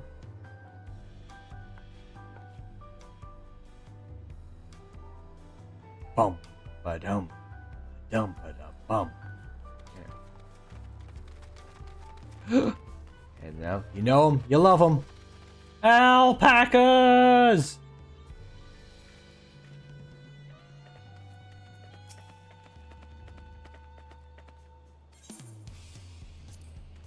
I never use the porters, but I always go to them. It's the exclamation point, I think. I just can't leave it.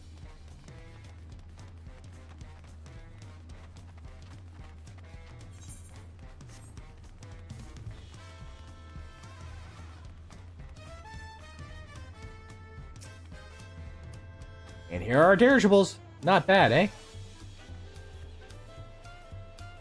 I hear other nations use airships to sail the skies, but you only find balloons in Tuliolal. Now, when do we get these as mounts? We have them for the exact same reason as the Aetherites. Kwana brought back the plans from Charlian, and Papa thought them fantastic and commissioned their constructions. This was about 3 years ago. Since that time, we've added flights to other settlements. Trade with frontier communities has never been easier. But that's enough about dirigibles. The Arch of the Dawn awaits. You say that, but there's an Aetherite crystal over here I want.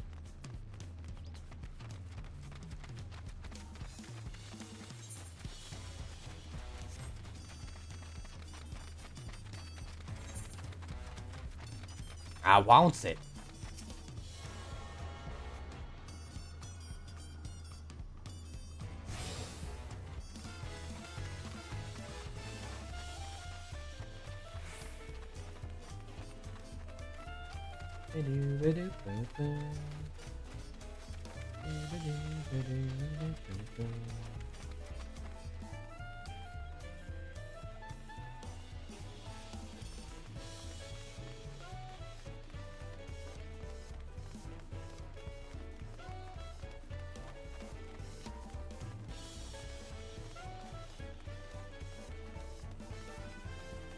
Got that crystal. So the only ones we have left, this one we're going to be hitting, I think, on the way back. That one up there, which we'll be hitting, and then that one.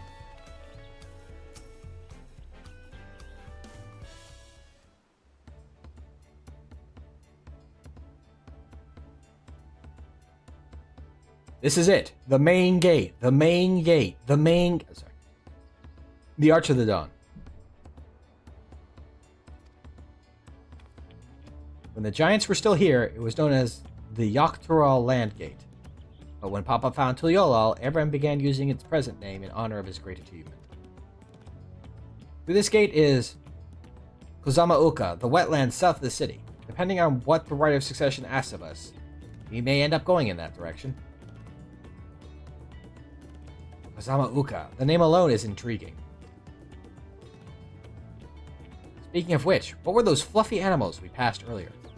Alpaca, alpaca, alpaca, alpaca.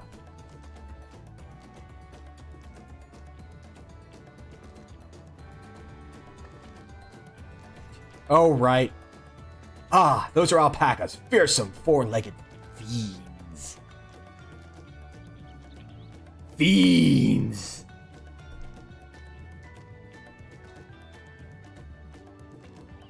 Fearsome. They seem quite placid to me. You'll learn soon enough, Krile. You'll learn soon enough.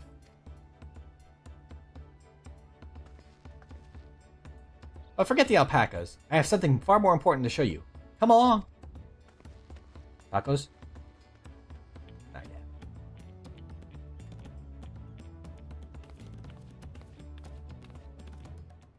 I desire my tacos. Nah, it's these.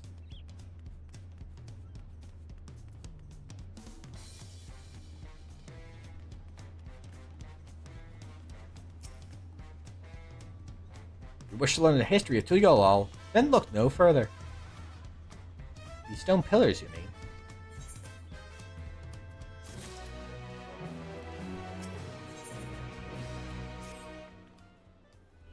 What is special about these pillars, if I may ask? At a glance, they may look like ordinary stone decorations, but if you take a really good look, you'll see there's something much more interesting.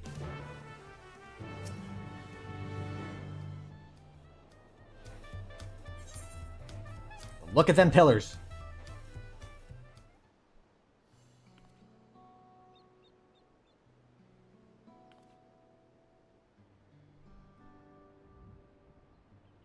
Ah, yes. The gym badges.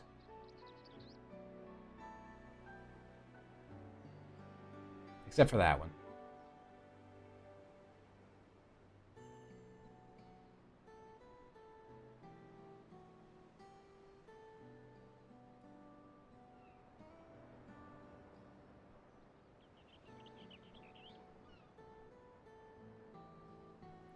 Pictures? Wait, no, these are glyphs.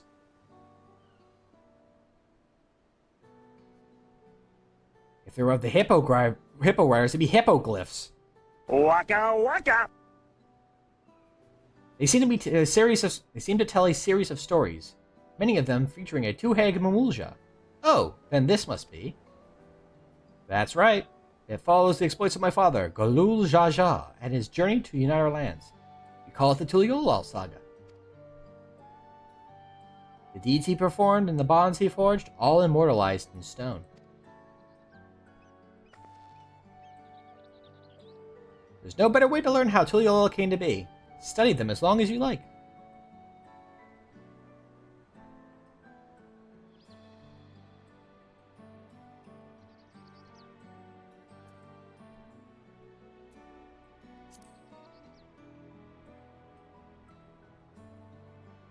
The 4 stones closest to us cover the first half of Papa's travels. Let's start with those.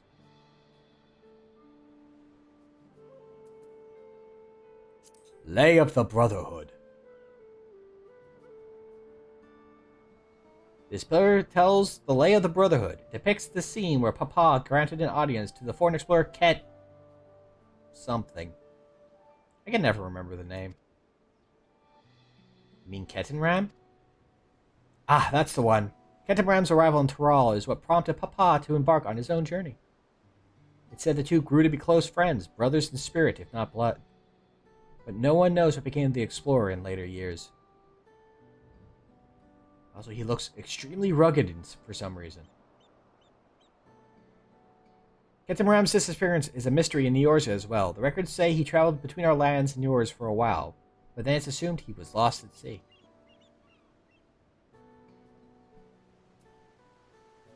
Lay of Reeds.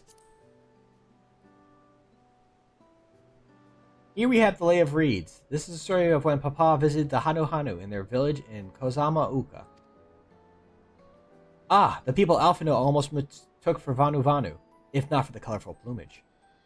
He spent a fair bit of time amongst the Vanu in the Sea of Clouds, so it's no surprise he took an interest in your countrymen.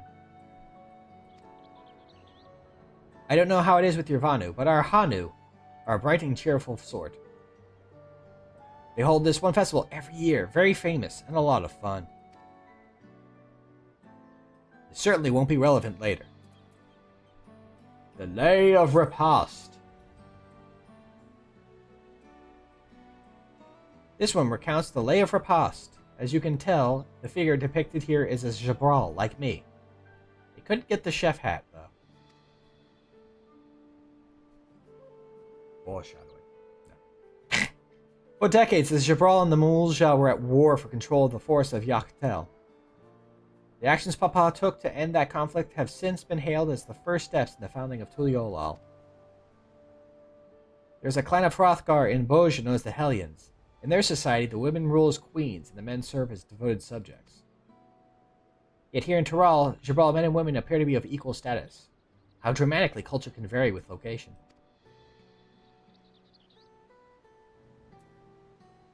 Hrothgar.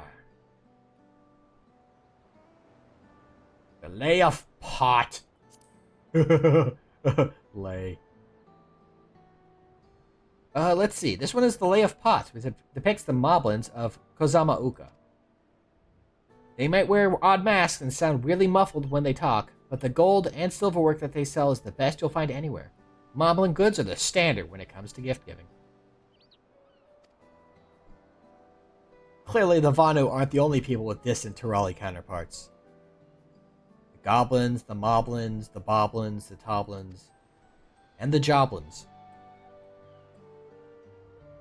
If we're done with the first half, we can move on to the second. New.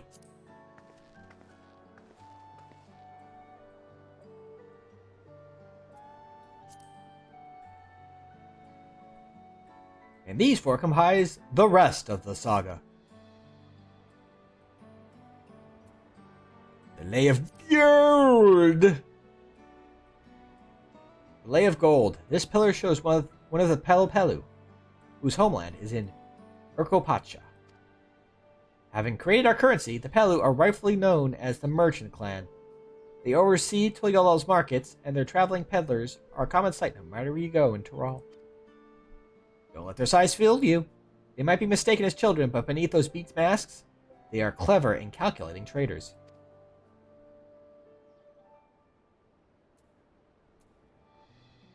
The Lay of Ice. Oh, this one's my favorite. The Lay of Ice. It depicts the battle with the legendary Tural Vidral, Valigarmanda. Fun fact, I figured out a way to actually remember that name, because it was one of the names that kept slipping my mind, because I made a joke the last time I was in the trial with it, and I called it Valley Girl Amanda. So that's in my head now, and now it's in yours. The great beast, Valley Girl Amanda. I should explain. A Tural Vidral is a creature that has lived far beyond its usual lifespan and awakened to a preternatural power. Tataru described the Far Eastern auspices in a similar fashion. Could this be the same phenomenon? Ah, you're not primals, I see. Valigarmanda itself was dubbed the Sky Ruin, a name earned for the destruction and terror it visited upon Tural every time it stirred from its slumber. But 80 years ago or so, its ruinous reign was brought to an end after a great struggle. Papa and his comrades managed to overcome the raging Vidral and sealed it away in the Urkopacha Mountains. And he will be a point of contention later. And not because of Valigamandar himself. Despite its reputation, however, Valigamanda is also a symbol of power. That's why you'll see its likeness in Tuliyolal's national emblem and adorned in the banners at the palace. It's a very powerful snurb. The Lay of Proof. Ah, the Lay of Proof. That big fellow is of the Yakhui, the largest of Tural's peoples. These giants once used their great size and strength to establish a dominion encompassing all of Yak Tural. Having brought the southern reaches to heel, they then turned northwards, setting their sights on Shak Tural. You'll recall that massive bridge they built beyond the Sky Gate. Sometime after launching their northern campaign, however, they just gave up. They abandoned the lands they'd conquered and withdrew into the mountains of Urkopacha. Have never even seen any of their kind so much as set foot in the city. This was a people with the power and resourcefulness to raise a temple on the mountaintop and build a bridge across the sea with stone. What would move them to renounce their ambitions and their place in Turali history? The Lay of the Blank Pillar, where nothing happened. Oh, this one is unmarked. Papa says he left a blank pillar for the next chapter in Tuliola's history. Whatever that may be. You think they're going to add even more of those as the expansion, like the patches come out and more stuff happens that they may want to record as they continue the MSQ? Because I'm sure it shocks absolutely no one, even if you weren't, hadn't already opened it. This is going to be full of plenty of spoilers. That it does get filled out at the end of this. But interesting, it'd be interesting, like at certain breakpoints during the patches, if they had like one or two more put up.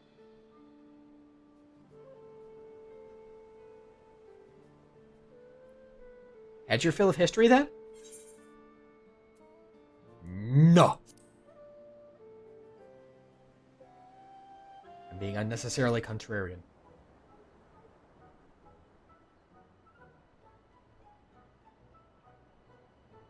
Glad to hear it. You know, I feel awfully hungry all of a sudden. No surprise there, seeing I couldn't keep anything down for a while. But now I think I'm ready to eat again. Let's go and have ourselves a bite of a local delicacy. Come, I'll take you to the best restaurant in the city. Tacos, tacos, tacos, tacos, tacos. It's taco time. I like the sound of that.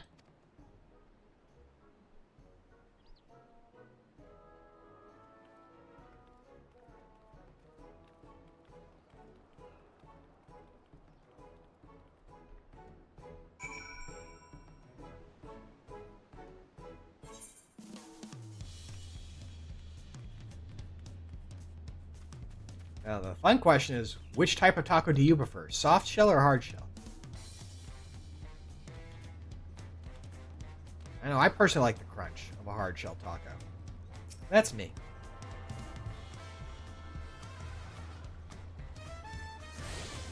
Nothing wrong with the soft shell, of course.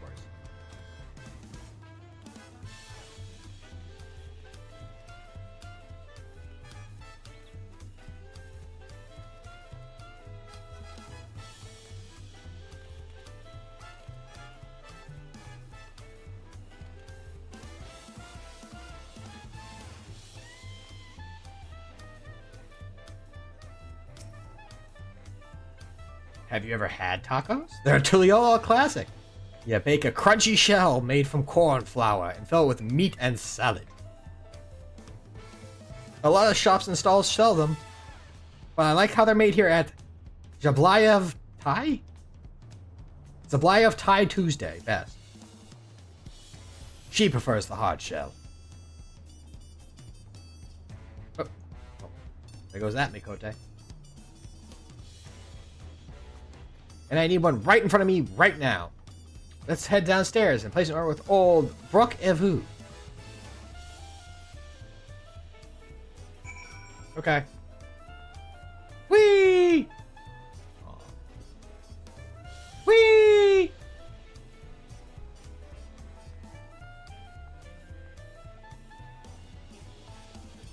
I mean, if he makes good tacos, why wouldn't you come up and enjoy them? We have cheese. No, not cheese. Those are nachos. I don't know why I thought that was cheese. Just a big old plate of cheese triangles. I don't know why I defaulted to that instead of nachos.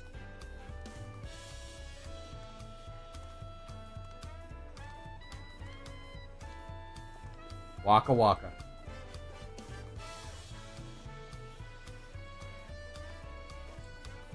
Got drinks in cups, mugs, or pineapples. Some delicious fruit, including kiwi.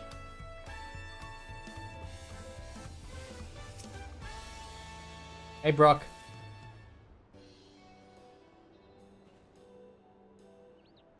Brooke Evo! My companions must sample your heavenly tacos. One for each of us, please. Right away, promise.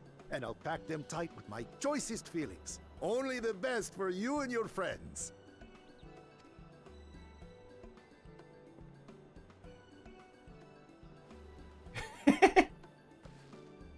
People latch on the characters. Did you hear the Silver Scales are back? Seems their overseas foray ended in disaster. More than half their warband is missing, including their leader.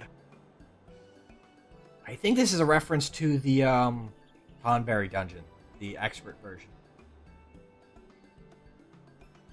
I think. I'm not certain though.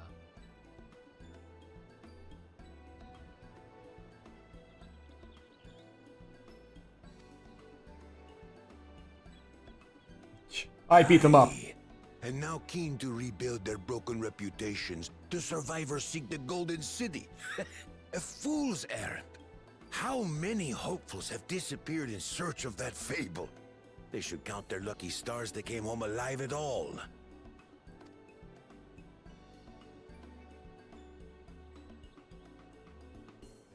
Wanderer's the legend Palace. of the Golden City is well known here, I take it. I just remember the name of the dungeon and just blurted it out in the middle of that because I was like the one with the Tonberries. It's the one with the Tonberries.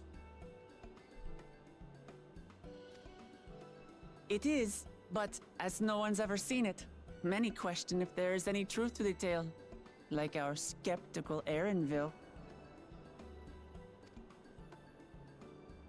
I can't imagine the Dawn Servant would request a formal survey for a place that doesn't exist. He had to finish off the last of his budget for the new fiscal year. It's like buying a bunch of print staplers and stuff.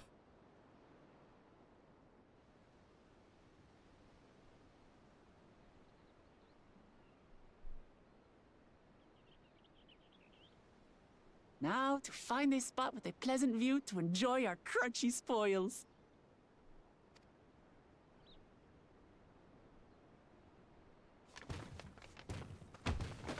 Oh. Oh. My tacos! If it isn't the third promise. Here he is. Oh. No.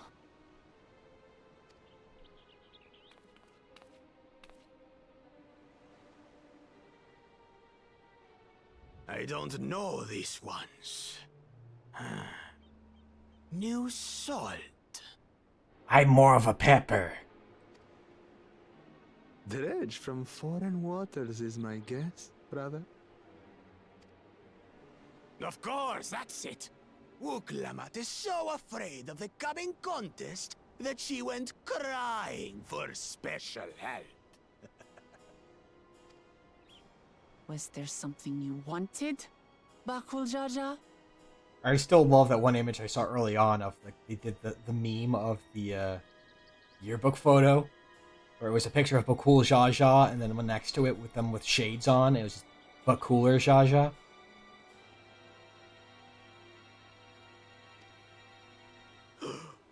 The third promise remembers us. Such an honor. Glory on your name, brother.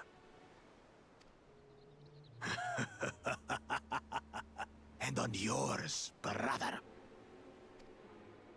I know my rivals for the throne. Nothing more. And everyone else in Another town. child of the Dawn Servant? No, this brute. We have no ties to their farce of a family. Unlike the sneevling house cat, we are blessed siblings, the elevated chosen. We alone are fit to succeed Golul Jaja as Dawn Servant. So you know how the Blessed Siblings have always seemed to be a martial half and a mystic half? I always thought it'd be fun if there was like an alternative version of that. Like I want to see, like if we get to like the legendary crafting and gathering, that it's a blessed sibling, where one head is a crafter and the other head's a gatherer. Bonus if the gatherer is wearing a farmer's hat. I feel like that'd be really fun.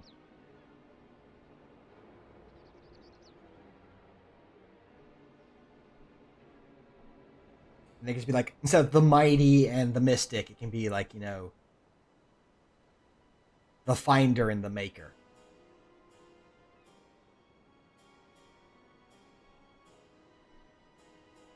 Yeah, I guess, like, given how things are happening, like, up until this point, because of what they're supposed to be for, it probably would be an exiled blessed sibling.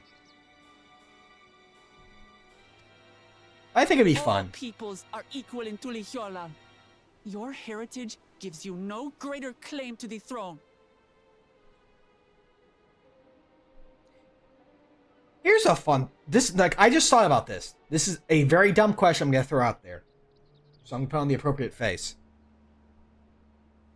If this were a democracy, would a blessed sibling get 1 vote or 2?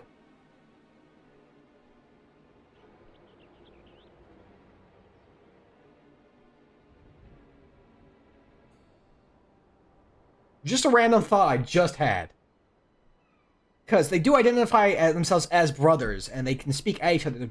They're like, you know, they're two, obviously different personalities. Two, you know, people in one body, so. I feel like they would each get a vote.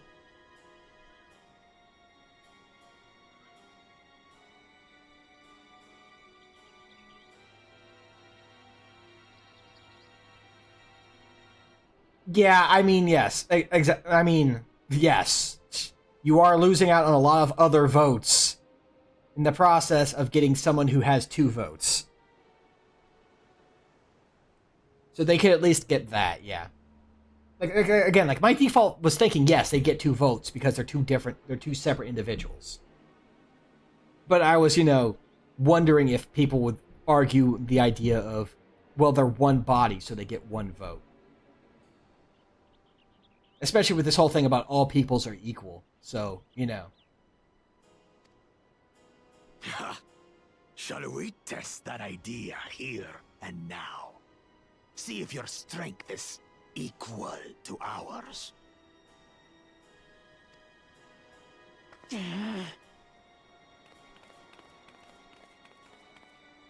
None of this has any bearing on the right of succession, correct? Best not waste your energies on pointless scuffles. We also have the holy trinity of tank, healer, and DPS. What do you got, Bakul?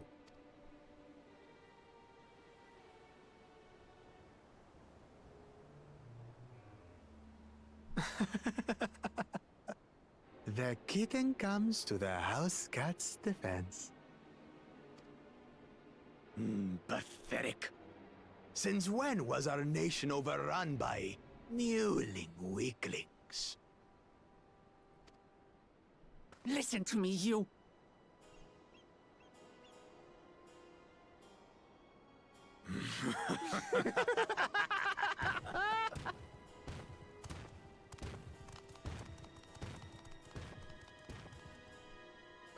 A 2-headed mamulja. I knew of them, but that's the first I've seen in the flesh. Some get it into their twin heads that they're destined to follow in my father's footsteps. So they travel to distant lands to hone their battlecraft. Those are likely the ones you've heard about. And beat up. Are there other 2-headed claimants? No, just Bakul Jaja. Even in Tural, his kind are far from common. The Mamulja people largely belong to one of 3 clans. The Hubigo, You'll be tested on this later. the Bunewa, You literally will be, actually. There's a side quest that tells you that you need to speak to a guard who is of one of these 3 clans, and I completely blanked on it. and the Dopro. So I just talked to all 3 and had 2 of them go me, no, we're not that one, you dum-dum. Every once in the great while, a 2-headed offspring is born from a union between the brown-scaled Ubico and the blue-scaled Bunewa. The child grows to possess immense strength, both physical and magical. Blessed siblings indeed.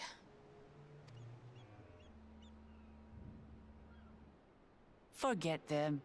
Let's go and buy more tacos. I can think of nothing better to rid me of this bad taste in my mouth.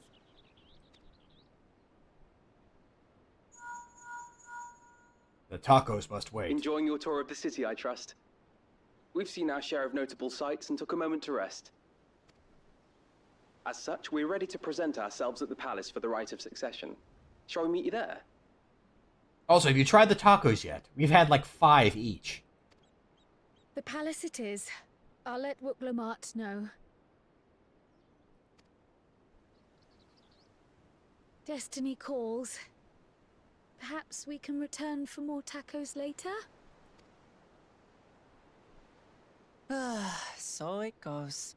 Like, why can't we grab some tacos to go and either eat them on the way, since they're hard shell, or, you know, to snack on what, to eat after? No?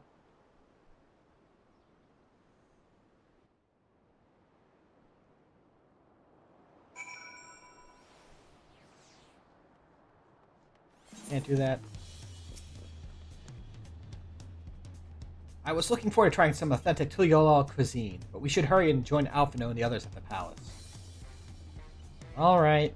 It's a bit of a climb to the top, but you can head up from the Resplendent Quarter, or even the eastern side of Talamarch if you prefer. Now that you have an idea of how the city's laid out, I'll let you find your own way to Volok Shumsa. Aw, my poor empty belly.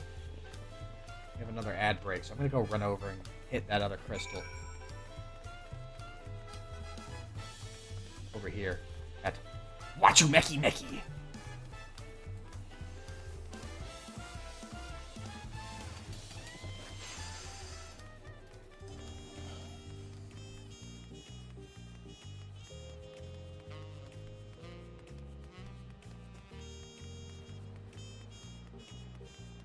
Also, it should be noted that I actually have tried. I have been leveling up on my other character the 2 new jobs. Pictomancer is a lot of fun, and I'm getting into the vibe of Viper.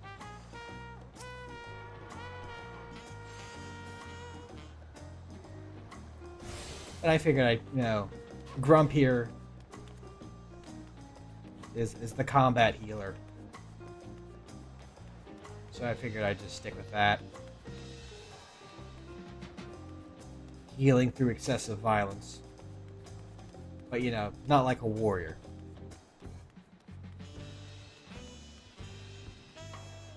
So, second taco shop.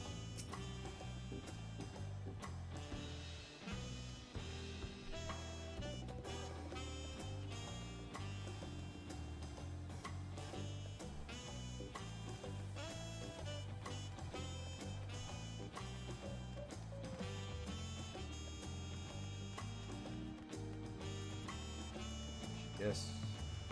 The last one. Did I hit that one when I was heading over to tacos? Like, that's the one I was like thinking for a second. Wait a second, did I get that? Did I get that one? Also, for some reason, I keep thinking that I can go up straight from there to up there. You can't. You have to go around. It keeps happening.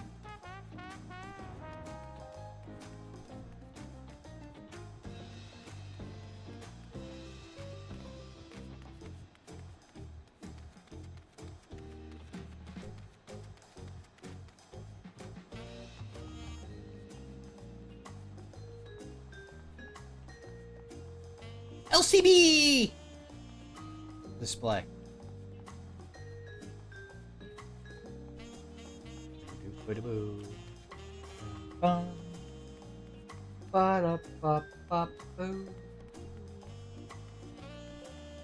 Hold on. Once more, we enjoy the child.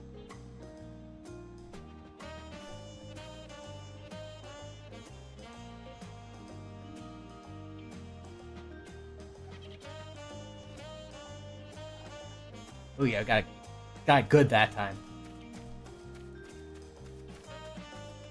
The Bab. I love the Bab.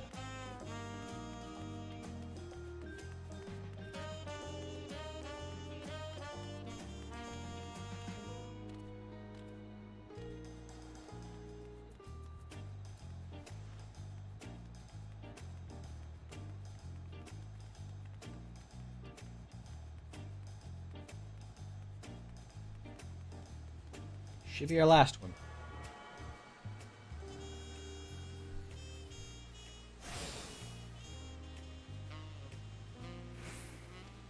Ta-da!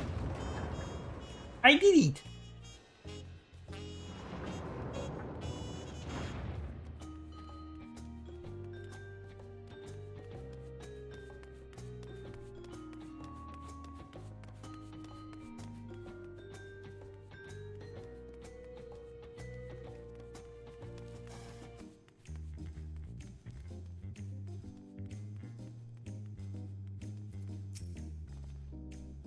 Made it. Good. Then we're all here.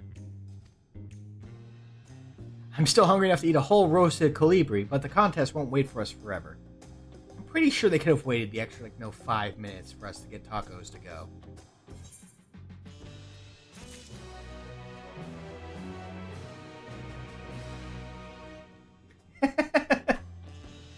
I've had this baby Mamulja for 5 minutes, but if anything were to happen to it, I'd kill everyone in this continent and then myself.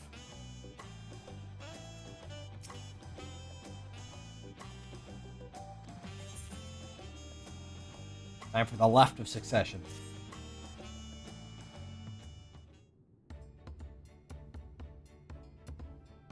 I've acquainted the twins with the city as best I could in a short time. When they weren't eating tacos. Their unbridled enthusiasm made it rather difficult. Invariably, something would catch their eye, spurring them to run down an alley to investigate. It was like herding a pair of unruly corals.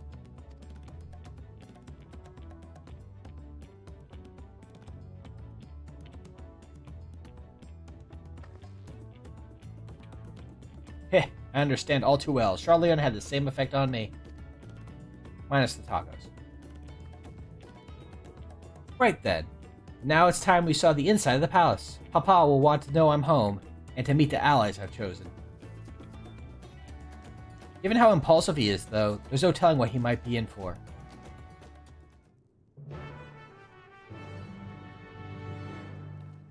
Time to meet Papa.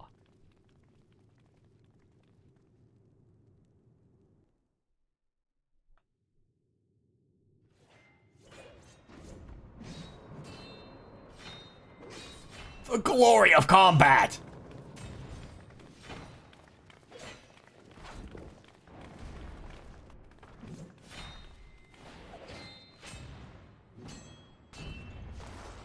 Hi, Estinian.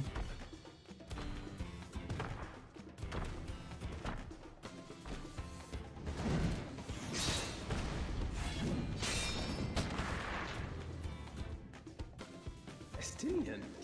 When did he get here?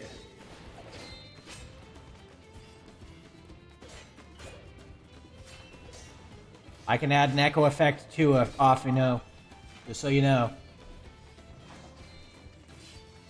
What's the point? Why is he here? He's fighting. Oh, you know this man? Yes. Whenever my father spots a promising opponent, he invites them to Sunperch to duel. Pressing duties or no, he can't resist a good fight. So the one Estinian is crossing blades with.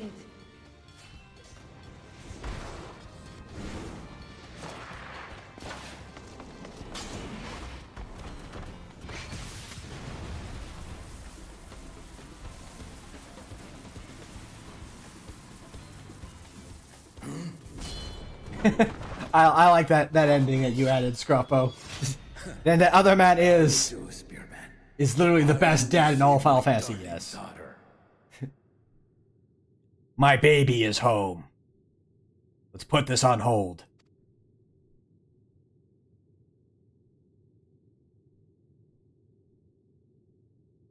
Know that you are the strongest I've fought in many a moon, if not longer. It is the privilege of a life long lived to face such a formidable soul.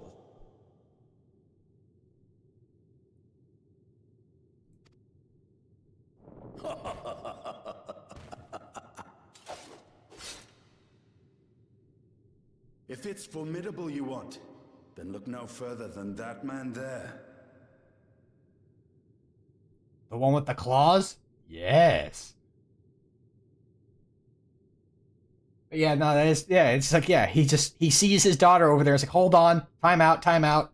Baby's home. My child.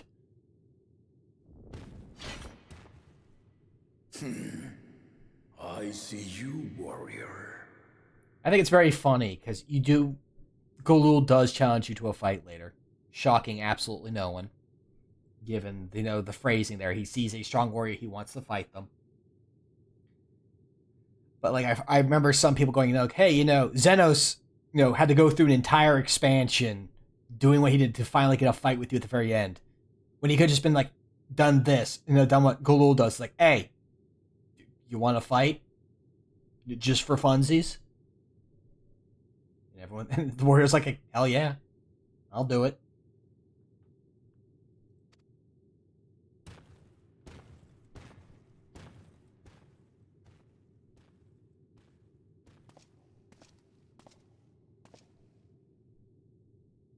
We had no idea you meant to visit Tural. He kind of is. He's never just came up with, like, hey, want to fight? Kept setting up these situations, trying to force us to a fight, never just thought to ask.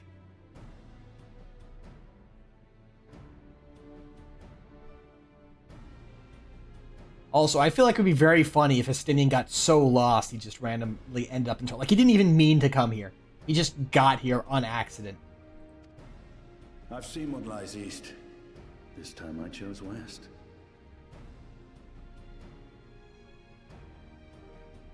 I went out to get my dry cleaning and I ended up here. I don't know what happened. And thus did our itinerant dragoon make his travel plans. You witnessed our bout. If you thought he was fearsome, that was with one head dozing. I'm not sure I understand.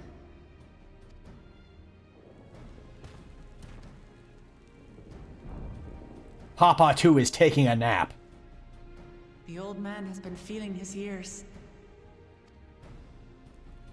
The uncovered side is the head of resolve, and age has only deepened his love for combat. But the head of reason, wiser of the two, sleeps more and more these days. As I understand it, the veil helps with the restoration of his magical energies. Enough about me, Lamati. I want to hear of your adventures. Lamachi. A term of endearment. It's what my family calls me.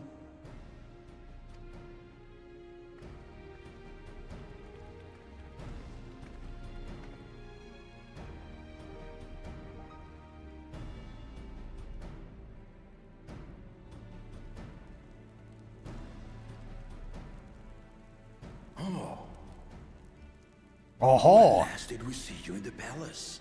Greetings, Solonash. It's Erenville now, Don Servant. Don't. I took the name while abroad, and have since grown accustomed to it. Erenville, then.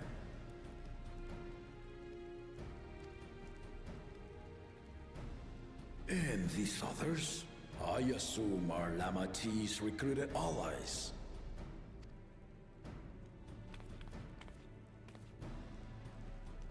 Ha! All-tempered steel.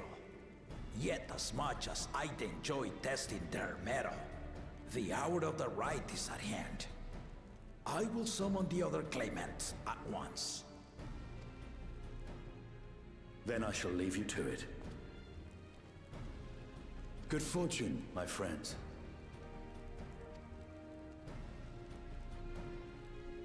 I'll be back later to fill out a full raid.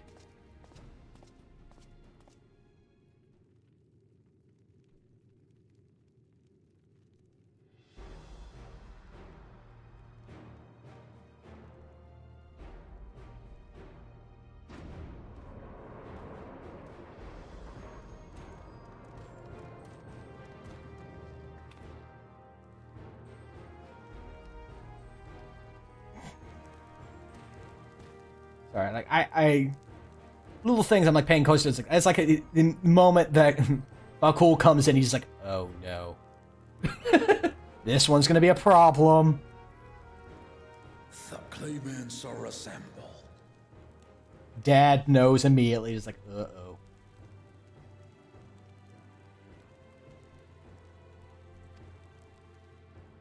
The first promise, Zorolja.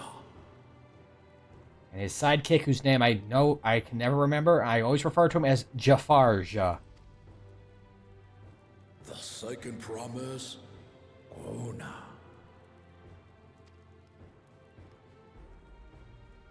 The third promise, Uklamat. Right, it's Kona. I don't know why I keep saying Koana.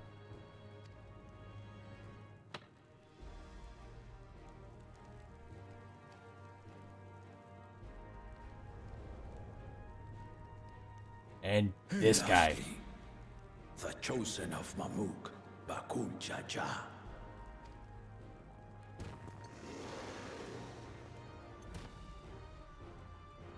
You four will compete in the rite of succession, the outcome of which will decide who takes my place as Dawn Servant. I am not the man I once was.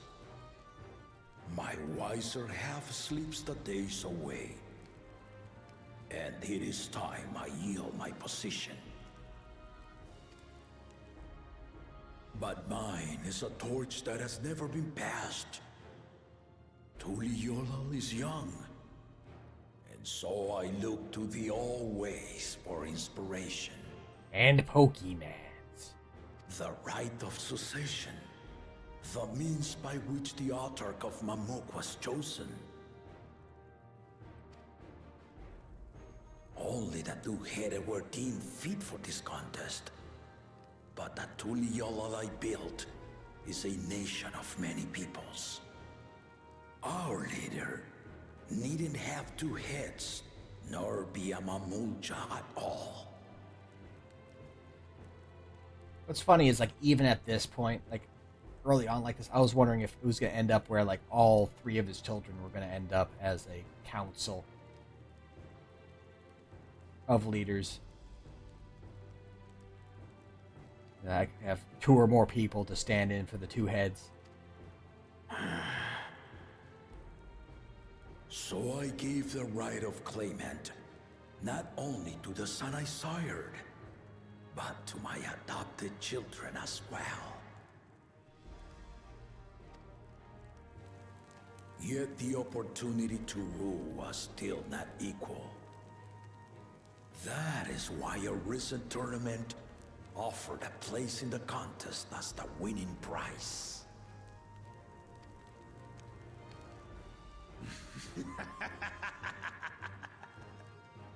Now you have us to compete against. We will win these wacky races. Though it seems the one head was already too afraid to face us in the tournament.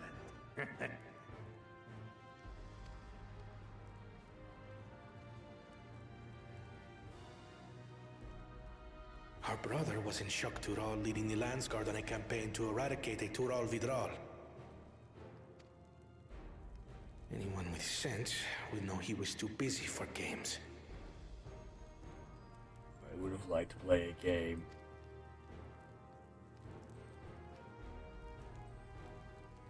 Now for the part you've been waiting to hear.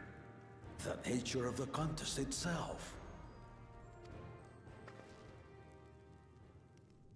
To triumph in the right of succession, and thereby claim our nation's throne, you must travel the lands of Tural and find the City of Gold.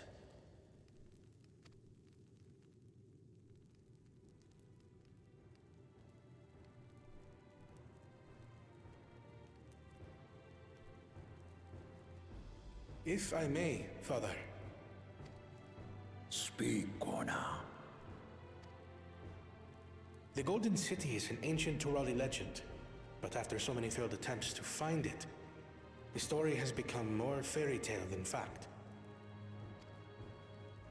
If you would charge us with such a quest, are we then to assume you have proof of the city's existence? Yes! I offer us proof, my unbroken word, for I have seen it with my own 4 eyes. And then you too will see it with your own 4 eyes. Waka waka.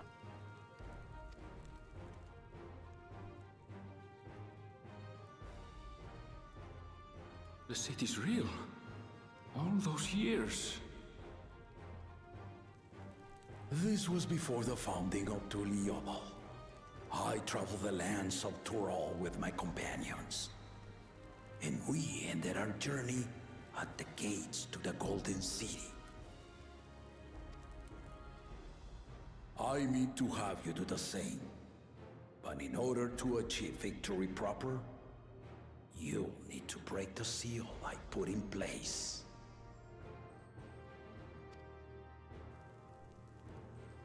Bring them. The Pokédexes.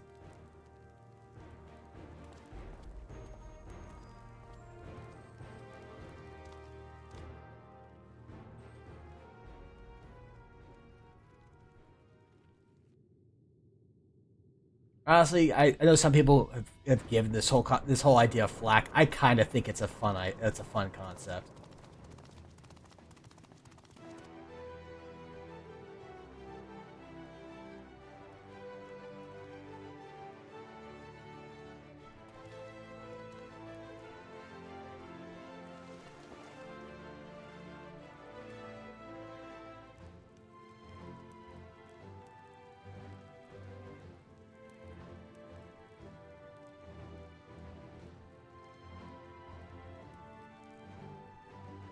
I mean, there's lots of good reasoning for it. Going and following his steps. Exactly. He wasn't going to do a tournament arc. No. He'd definitely participate in one. Considering his personality, he would want to join in.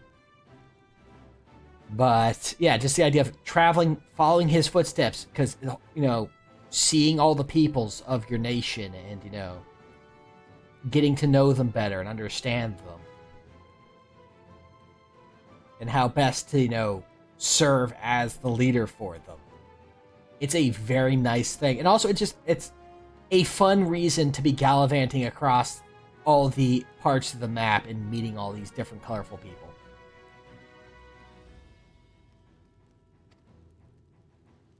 You will retrace the path I walked to unite our peoples, step by step. Along the way, 7 chosen electors will be waiting to measure your worth. Yeah, there's some fun people. There's some fun communities in this expansion for sure. Earn their keystones by performing the feats they ask of you. Once you've fitted each of the 7 tablets with the keystone, you'll have the key to unlock the seal on the Golden City's gates. And then you can fight the Elite Four.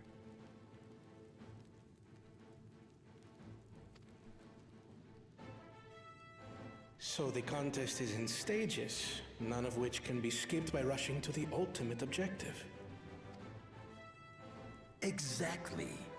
Exciting, isn't it? Now choose your starter Pokemon. Martial tournaments, hunting festivals, and now this? You do so love your contests, Papa.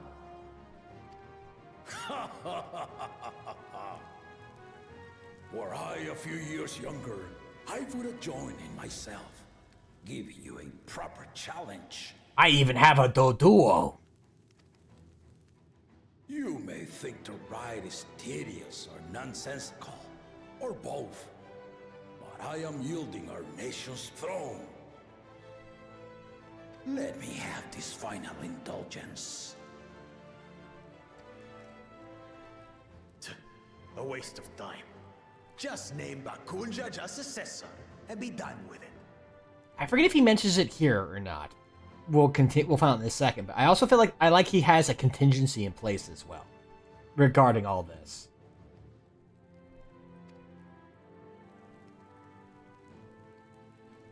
The rite of cessation begins now. I'll be watching your progress with great interest.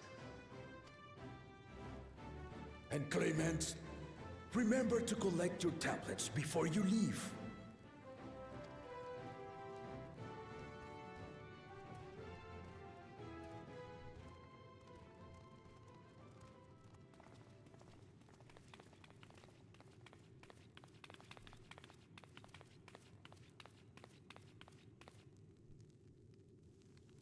You are one of Lamachi's allies. Speak freely. I feel like you mentioned he intends specifically 2 of the 4 people. I feel like he probably intends for all 3 of his kids. I think the only one he seems to have active disdain for is Bakul Jaja, because, you know, he's Bakul Jaja.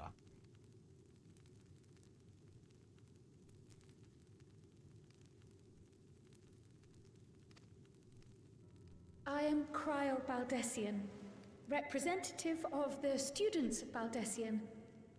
My name is perhaps familiar to you? Ah.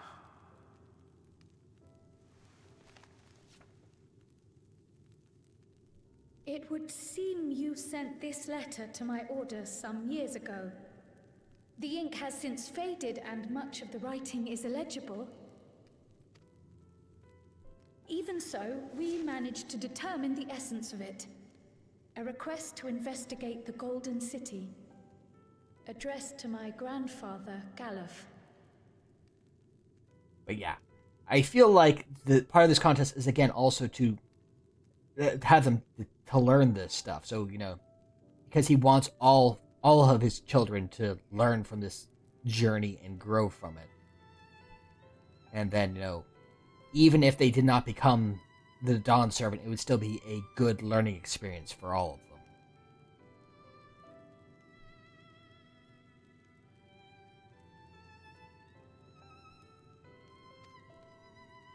Included with the correspondence was this earring. It made people think Green Mage was being added. A fairy tale and a piece of jewelry were enough to convince my grandfather to sail halfway across the world. So there is surely some greater mystery at work here. On behalf of the students, I've come to seek clarification on the matter. Have you any knowledge you might share with me?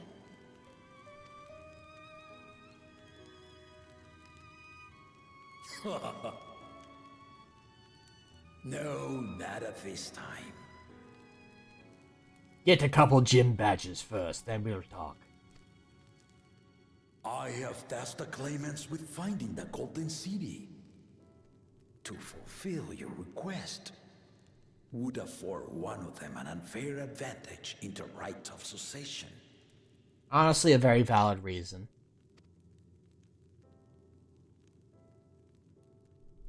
But once the contest is decided, I plan to entrust the entire truth to my successor. If you want to hear it, then you had best help Lamachi win. Very well, Dawn Servant. On my honor as a student of Baldessian, I will find your Golden City. Yeah. The big thing... Thank you for hearing my petition. I've heard people theorize, and I feel like it would be nice if it kind of got displayed better, is just that Golul Jaja is a cool dad. He's a very good, he's a very fun dad, coolest dad in Final Fantasy. You can, you know, throw all that out there. But he was not, his parenting style doesn't fit for all 3 of his children. And seeing that clash sooner rather than, it kind of finding out the issues later.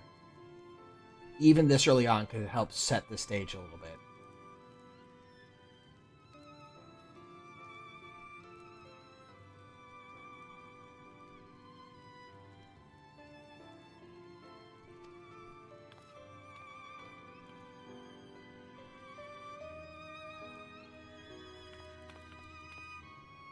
Not entirely sure how they could have done it. Like, I don't know if they could have fit it in this scene.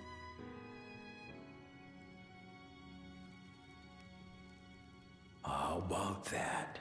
She's grown into a remarkable young woman. You should be proud, Galov. Or these sets of scenes, but maybe they could have included something that showed, like maybe there's some sort of awkwardness between. Well, again, we mentioned spoilers. It's Zerulja. Show the awkwardness between Zerulja and his firstborn, his actual blood son, and Goljaja. Too late to change your mind now, I suppose. But are you sure you wish to be part of this? Yeah, I feel like it works, but you do kind of have to squint a little bit at it, I think is the problem. Is again, I put some of this maybe on just the writing chops of the new MSQ team,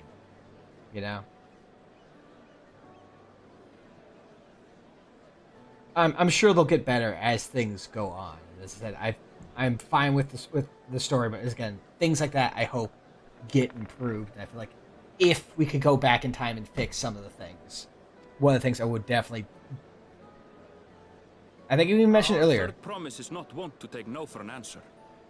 Though you may have agreed to help, I worry that you were swept up in her relentless enthusiasm. It's just that, like, we spend a lot of time with Wook Lamont and not really a lot of time with the other participants.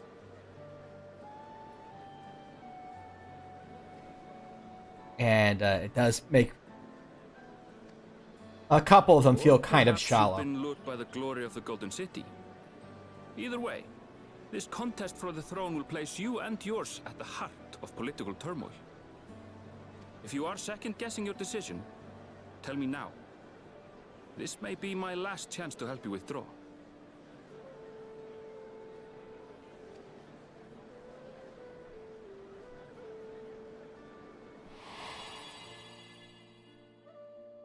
Life is a series of journeys, my friend. And there's no telling what awaits us on the long road. Yeah, that's like they're good characters. Like they're interesting characters, and you can have some interesting times with them. But yeah, it's just like, especially in this opening bit, I feel like establishing the claimants a bit more, especially considering what comes of them, of each of them, might have been for the best. But what's important is to be true to yourself as you walk it. Like, maybe this is a too simplistic one for me. I would have liked, like, if the first... Let's go like the first 4 challenges. You have your first one that really just establishes Wook Lamont, what type of character she is. Second one is one of the other claimants, then another claimant, and like each one kind of, you spend more time and focus on each of them and kind of set them up. And see where they're coming from. Rather than being basically, with Wook Lamont and only Wook Lamont the entire time. Only then can we hope to be content when we arrive at the end of one and step forward into another.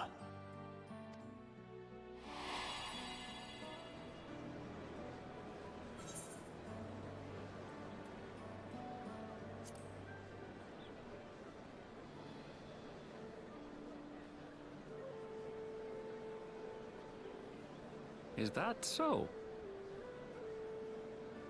Yeah, Aaronville gets it because he's, again, someone who's with you the entire time for the most part. Honestly, I think he's at your side more than Wook Lamont, because there is that one section where you don't have her, but you have him.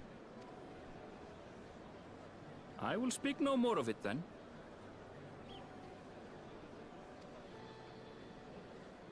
As for my own involvement, I can no longer conduct myself as a mere guide, I think. Not after the Dawn Servant's revelation.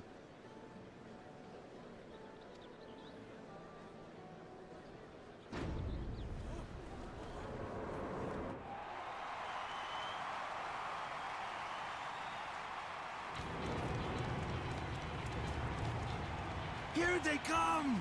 It's Saralja! Such a fearsome mien. Make no mistake, there goes Tuliola's mightiest warrior. First promise, our village needs aid. The cold weather stunts our crops, and the children of our village go hungry. Once you ascend the throne, I beg of you, grant my people new lands, please! Yeah, this is kind of the one big establishing scene for him, and that's all he really gets. I think it probably doesn't help that I don't know how expressive they can make the Mamulja faces. But, like, the idea, I think some people have said that the big thing for him was feeling the pressure of being that, you know, the actual son of Goluljaja, you know, and all the weight and pressure of him, of his position. Showing him maybe, you know, showing some, like, cracking under the pressure, like, you know, feeling the weight of it, like maybe pauses, some nervousness, some, like, you know, hesitation, rather than just kind of cool, unwavering at all times. Might have helped kind of portray his position a lot better. Take heart, tiller of the soil. The Resilion son, blood heir to the Dawn Servant, has heard your pleas.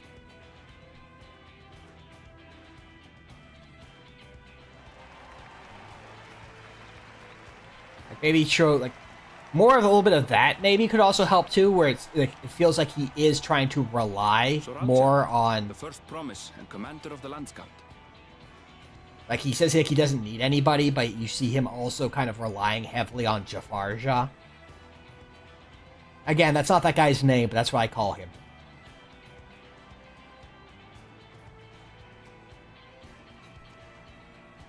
Soralja, the Palaceer. As he was so careful to remind the crowd, Soralja is indeed the natural child of Gulul Jaja.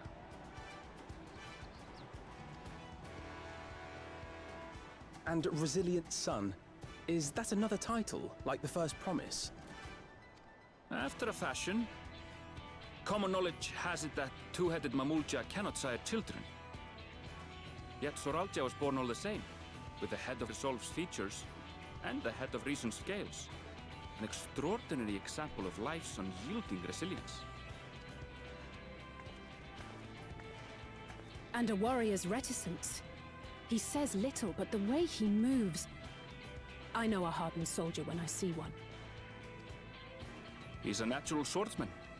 A gift he inherited from his father. Some even say that the son has already surpassed the sire. Should he come to power, the first promise means to employ that martial prowess in the conquest of foreign lands. For this, he and his supporters have been labeled expansionists. This puts him in direct opposition to Wuklamat, who advocates for the preservation of peace. You may recall that she spoke of a claimant who cannot be allowed to rule. That is Soralja, the warmonger.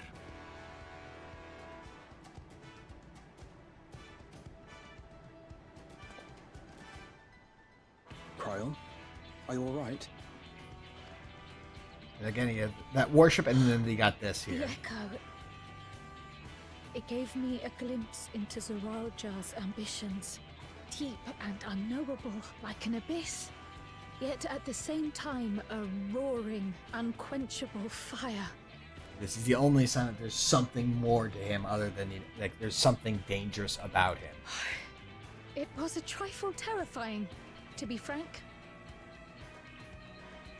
It would have been interesting if she had instead saying, instead of something like that, just like a crushing pressure that you could later find out that that's not, like, it's not a pressure of his own forcefulness, but the pressure of his position. That also could have worked, like getting to see it and make draw our own conclusions from it instead of just being told what it is by Tural. Could have been nice.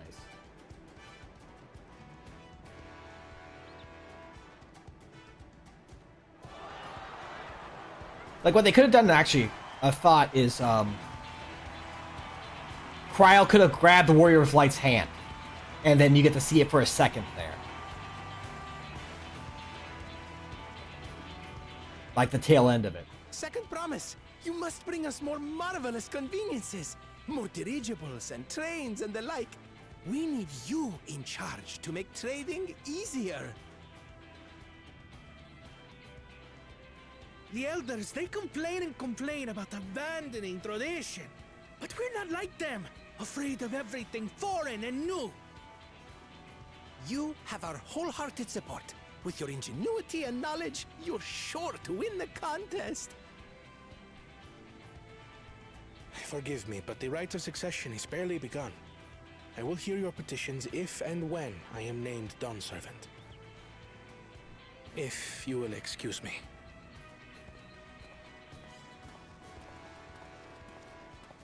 Plain spoken, as always.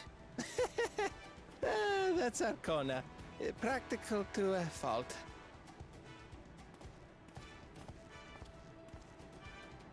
Here we have Kona, the second promise, who spent time as a pupil at Sharlayan's own studium. Oh yeah, the voice acting in almost all of this is always been very choice. I feel like there's only one real weak point, I think, in the voice acting. And sadly, it's at the very end. Now that you mention it, I think I did see him in the halls once or twice. There was nothing to suggest he was Turali, much less from a royal family. That was by design. He forwent his usual garb and took an Eorzean name to avoid attention. Just like me. So it was Kona who introduced the dirigibles. And the railway too, given what we just heard. In furtherance of his goal, to enrich Tuliolal with every bright notion he learned of in Sharlayan. He is the hope of those who prize innovation.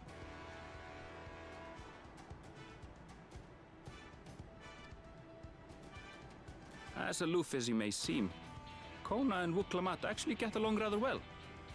They bicker and banter as only close siblings do. I will say one of my favorite Kona moments is probably when those who have gotten further, who know the story, probably can guess the point where I'm thinking of, when he goes into Big Brother mode. That kind of endeared me onto Kona a little bit. As the eldest sibling.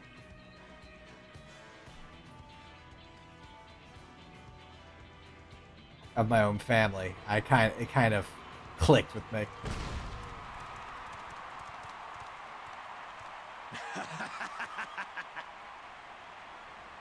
How gracious of you all to cheer the lesser Claymans.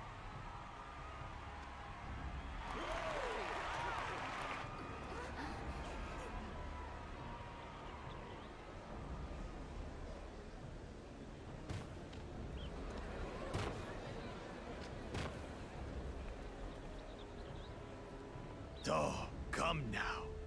What are you afraid of? I'm no different from your Dawn servant. Yeah. That my kind should reign is Mamulja tradition, and has been so since before there was a Tuliyola. So there! I'll brush aside your feeble contenders. And then you'll see who deserves your fiat.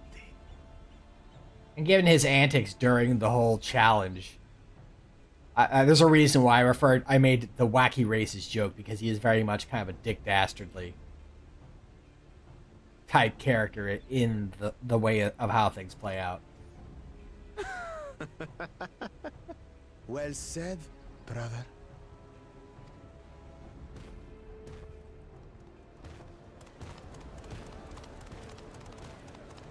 The Mamurja have finally found peace in Tuliolal.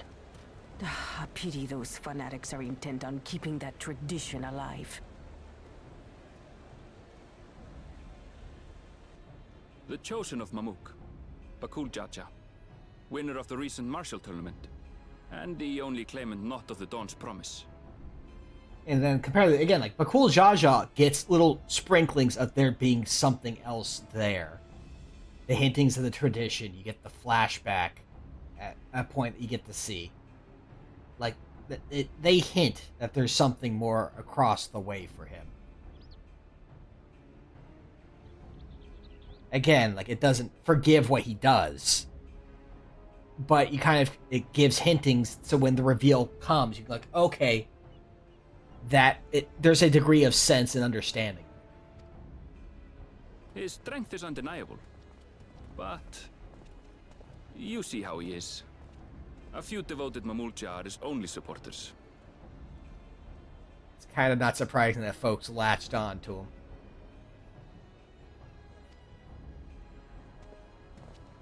What would he do with the throne should he win it? His policies and so forth. I doubt he's thought much beyond winning the contest itself. But one thing seems certain. If he does become Dawn Servant, he will see the Mamulja exalted as the ruling class, and all others forced into subservience. Again, like, I also feel like it'd be very interesting if, like, again, Wuklamot mentioned that there was one that cannot be allowed to succeed. I feel like tipping the hand that it was her older brother, that it's Zerulja, feels odd here because, I don't know. If it had been Bakul Jaja and then, finding out there's something, and just, like, even kind of the pressure and the darkness that are building around Zerulja had been unknown even to her. Because, like, a lot of people are like, maybe, like, he was doing it because he felt he's the only one who could, he's the only one who has to. And he's trying to protect his siblings from that weight.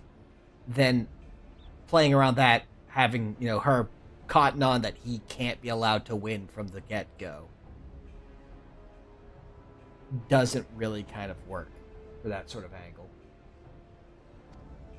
So definitely some things we need to adjust for that. Sounds like another that cannot be allowed to rule.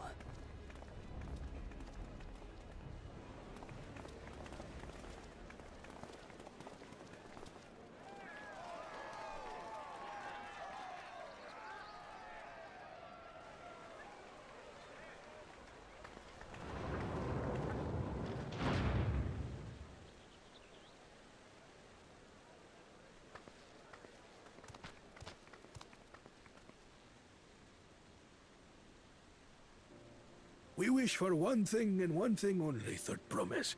To abide together in harmony with our neighbors whom we love in this land we share. It is our way, the Turali way. Galul Jaja built for us this peaceful nation, and we beg you to preserve it. You have my word.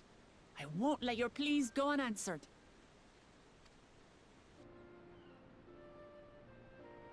Until Tuliolal was founded some 80 years ago, this continent was ravaged by war. The eldest among us remember that dark era, and they are Wuklamat's most ardent supporters. Apologies, it's hard to get away. This is Namika, my childhood nursemaid. She's been like a mother to me my whole life. Yeah, it's kind of funny because I think they even imply with a couple, I don't know if it gets said, I've forgotten whether it's a side thing, if you go talking to people afterwards, or if it even gets said by someone after this little bit here, where, like, a lot of them didn't even know Wook Lamont was even running, because while she's a friendly person, she hasn't done anything to really establish herself as a, you know, viable ruler. She hasn't done things to promote, you know, her stance. You know, again, you have Zerulja, who's basically, you know, an imposing presence, leader of the military, pushing to, you know, replicate his father's actions through, you know, uniting, you know, bringing about a big era of peace and expansion and whatnot. Like his idea is its own thing. I won't even get into quite yet. And then you have Kona, who's been, you know, bringing in foreign technologies and trying to modernize everything. It kind of stands out more to the populace than, oh hey, you know, Wook Lamont's the friendly one who comes in and says hi to everybody and knows my name, you know? I told her it wasn't necessary, but she insisted on seeing us off.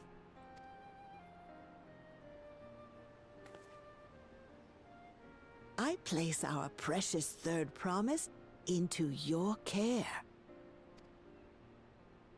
Did you know Wook Lamont was taking part in the rite of succession? There we go. Here it is. Of the Dawn's promise. I thought it was only Zoralja and Kona. If she has any accomplishments to her name, I've yet to hear them. Compared to the two Mamulja, she pales in martial prowess. And then there's Kona, who's far and away the most educated of the bunch. I hate to say it, but it's hardly a competition. It's fine. More than anyone. I understand how much better my brothers are than me. Better? Wook Lamont, I have never thought of you as the lesser sibling. You tell him, Mama. Your brothers may excel in their respective ways, but you boast qualities that both lack. A strength that is yours alone. Having cared for you for so long, I should know. Thank you, Namika.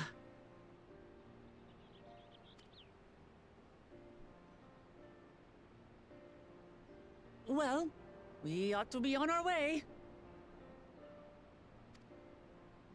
Yes, hurry along. I await word of your victory with bated breath.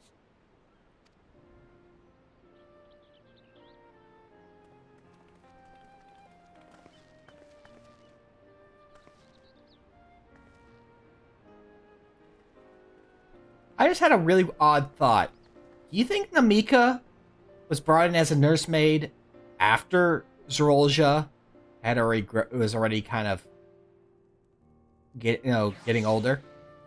Like she was brought in specifically around the time that Kona and Wook Lamont adopted, because I feel like it feels like she had to have, and that maybe should have been something that should be, you can infer it, but thinking on it now, I feel like that's something that could have also been implied somewhere.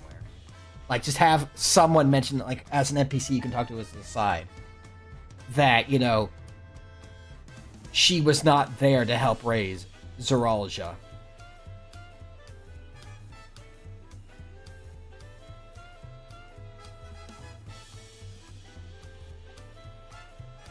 Does that get mentioned anywhere? Because I feel like I can totally see that. Like, he was having issues raising his first son. And so he brings in Namika. And that's, that helps. And you can kind of tell the difference.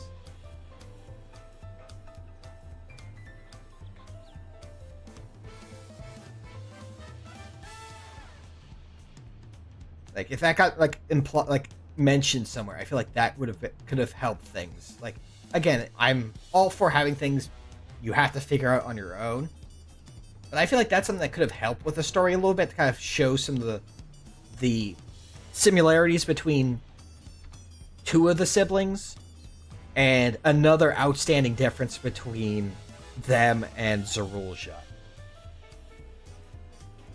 Because again, like Scruffle, I know you mentioned that it feels like that he is aiming this because he wants the Wuk-Lamat to win. Like that this is his goal from the onset. He wants this is for her to win. But I can also see it as a way that, in his own way, his own freewheeling, kind of free-willed, free spirit way of teaching and raising his kids, that this is supposed to help all three of them.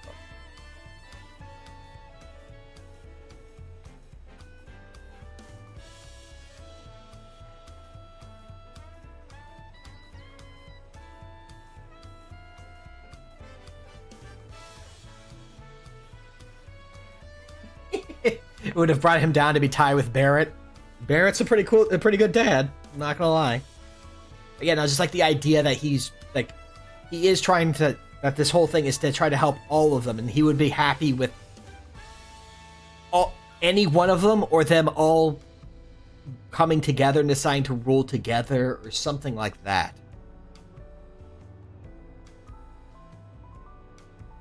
I can see the argument for that, rather than him seeing that this is a challenge for Wuk-Lamat to win from the onset.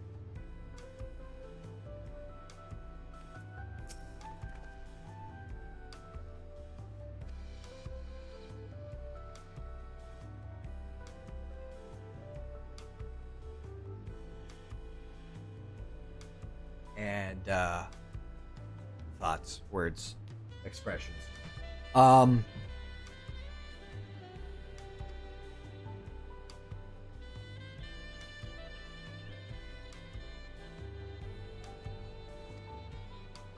Oh, right. Hitting zero is advancing the story. I have it as my button to turn on and off my my loading icon. Oops. Well, looks like I'm not reading these ones. But I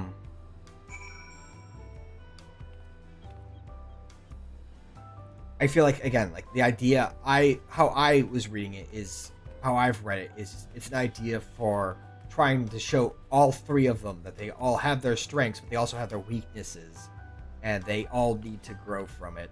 And then, if any of them won, whether it was Wuk-Lamat or any of the other ones, or as I said, them deciding to work together as a family to lead the country, he would have been happy with any of them.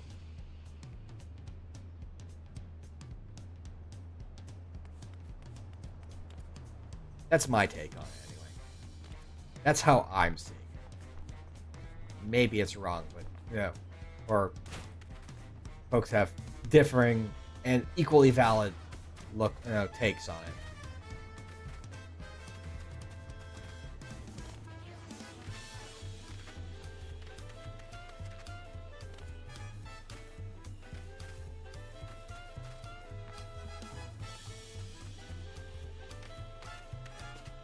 I'm taking the shortcut, don't mind me. Also, I could have just ran back in and taken the Aetheryte straight down, but I'm yammering, so I wanted to give myself time to yammer and stumble my way into my point.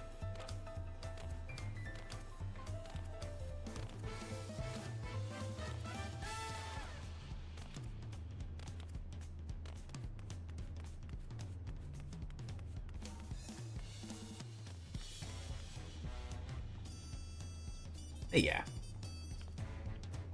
Again, like I like the idea. I like the framing for this. And I like what it does and what it's trying to do. For sure. It's a fun way, and it does make it kind of like very whimsical and still a valid and tangible thing and important.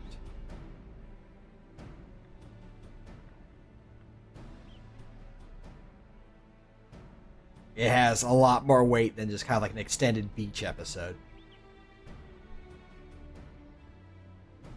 Everyone has a tablet? Then let's compare them to their respective pillars. Keep an eye out for even the smallest differences. Exactly. I think it's the idea is that there's some narrative gaps that I think could have been filled in, especially since I think a lot of people complained that like the first half is kind of slow and drags on a bit too long. I feel like they probably could have used some of that time to, again, spend more time with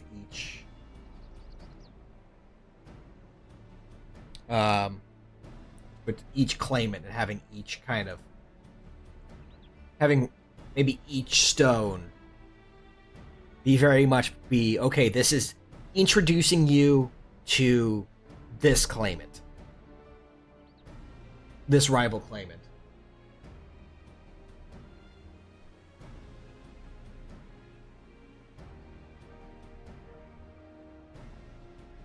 And I feel like that might have helped things, and also then, even if it kind of drags, it's like, okay, well, at least each of these areas is serving a purpose. Okay, like this is the area where we learn more about Zerolja. Like the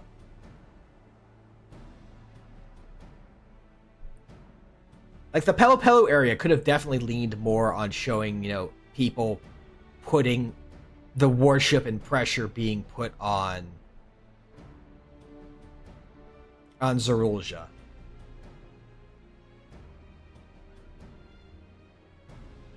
And then the Hanu very much could have been leaning more in on Kona.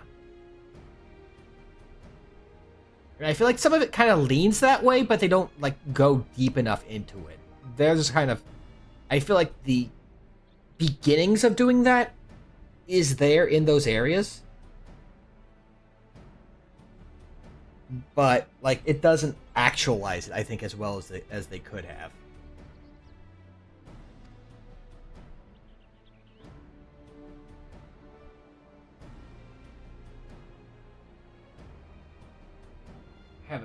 I need to refresh my drink, actually. So since we have a little 3-minute ad period going, I'm going to refresh my drink. Hopefully you guys do that as well. Get up and stretch and whatnot. We've already been at this for, 3 hours? So, I'll be right back.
Also, apologies for having my AFK sign on backwards. I made that pose specifically to be used in one of the other scenes, and so I just kind of mirrored everything. So I'm looking inward, and so I got my sign on backwards.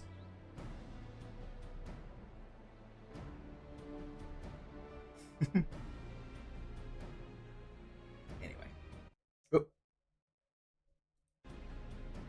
I meant to click on something else.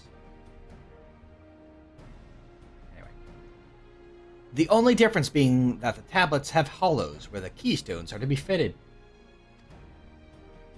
So now that we've established that the scenes are the same, where do we go from here? The Dawn Servant said we were to retrace the path he walked in uniting Tural's peoples, and that we would encounter 7 electors along the way. Then we have the answer right here in front of us. Papa's path is laid out in the Tural saga.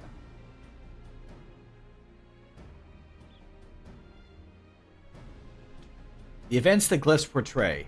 Do we know the exact locations where they took place? If one is close, we could go there and search for an elector. That would confirm we're on the right track.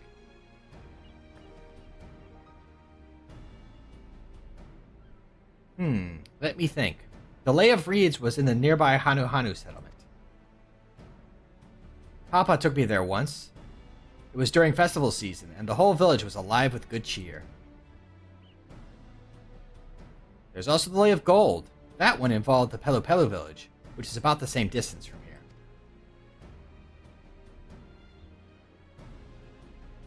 Before going anywhere, we should ask around about the road ahead.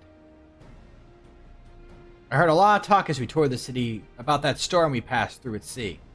Apparently it ravaged Yak Tural several days ago. Since our roads are not as well paved as the Eorzea's, they're more susceptible to damage from natural disasters. If you want to avoid wasting time taking a dead-end trail, I suggest we spend a few moments making inquiries.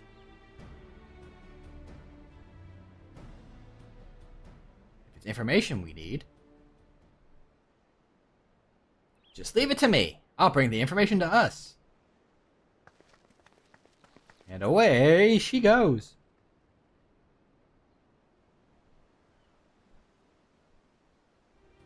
It would be prudent to ensure we've arranged for the journey. I'll guide you to the accommodations I've arranged.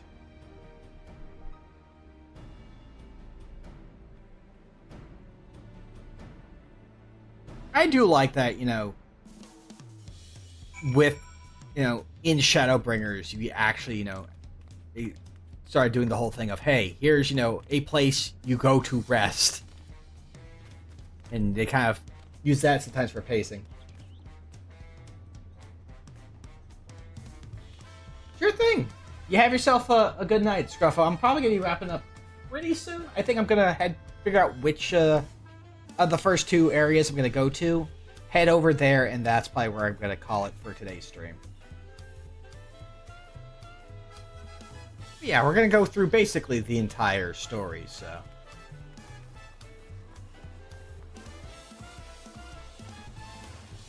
We'll have to see how long that takes us.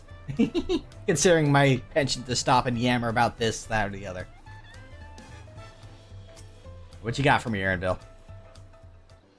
Also, I should probably be back over here. That's right. The reservation is under Wooklamat's name. If you don't mind, I'll leave my companions to you. Certainly, sir. I'll go and track down the 3rd promise. Once you finish organizing your gear, you can meet us outside Zabalia of Tai. Zabalia of Tai Tuesday. I don't think that area ever gets actually voiced, so I don't know how to pronounce it.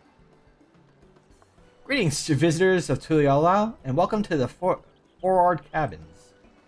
Whenever you're ready, I'll show you to your rooms.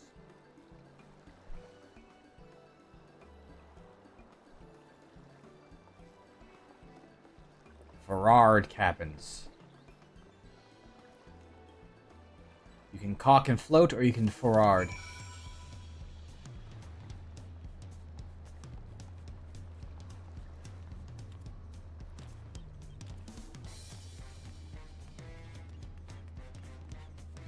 Bam, bam, bam, bam, bam, bam, bam, bam, bam.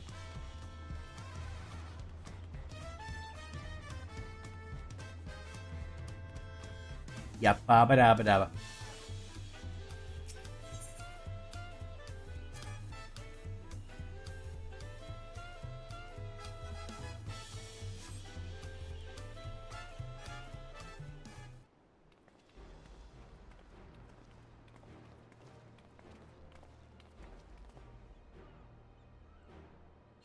trust you to be the keenest to head out, Kaonji.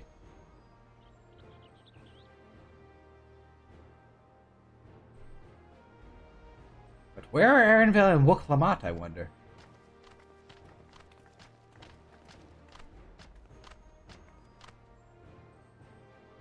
Oh, good, you're all here. Who might your companions be?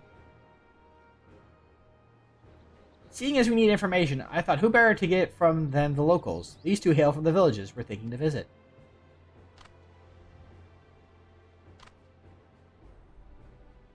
I give you credit for taking initiative at least. What do you mean at least?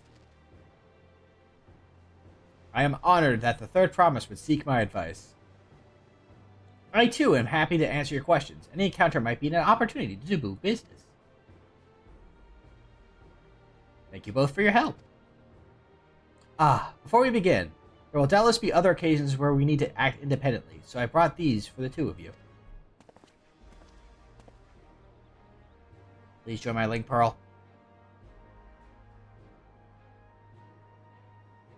What's this? It's called a link pearl, a gemstone harvested from a special shell. When linked together, they allow people to communicate across great distances.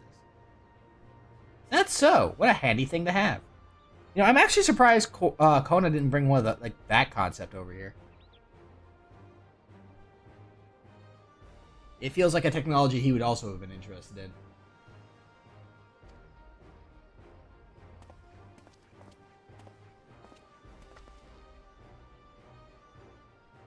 Feels like it'd also be a lot easier to, you know, spread around, unless whatever shell the Link Pearl is formed in is not native to Tural and makes it difficult to, you know, have them. But that's just random thought. Delving into a thing that does not matter quite as much. Just a random thought that just zoomed through my head there. Yeah. Anyway. They'll be very useful in our travels. Speaking of which, I should get back to introducing my two new friends here. Yeah, actually, we were doing that before I derailed and talking about link pearls.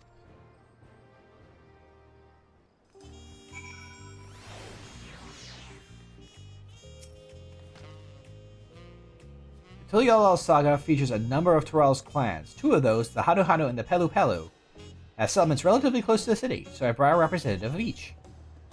As mentioned before, the Hanu are cheerful people who love their festivals. They make their appearance in the Lay of Reeds, and their hometown, Okanu, is located in Kozama Uka. The other, smaller fellow is one of the Pelu, a clan of business-minded folk from Urkopacha. They appear in the Lay of Gold, and craft all kinds of marvelous goods in Wachumpelo, their village. Now, as for deciding which village to visit first, why don't you put that adventurous instinct of yours to work for us, Ganji? Pick our destination. This is also a thing for those who've not done a lot of the more recent expansions. They have two areas you can, you know, choose to start off at. You end up doing both of them, so it doesn't really matter which one you start with. But just add some kind of variety.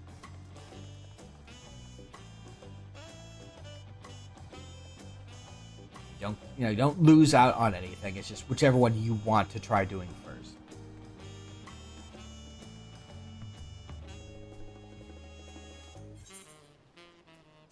So in my initial run, I started with the Pelu. Because I had heard tale of they have the equivalent of the dwarf house, where it's, you know, a house that only Lalafell can go into. And I'm all for that sort of fun stuff.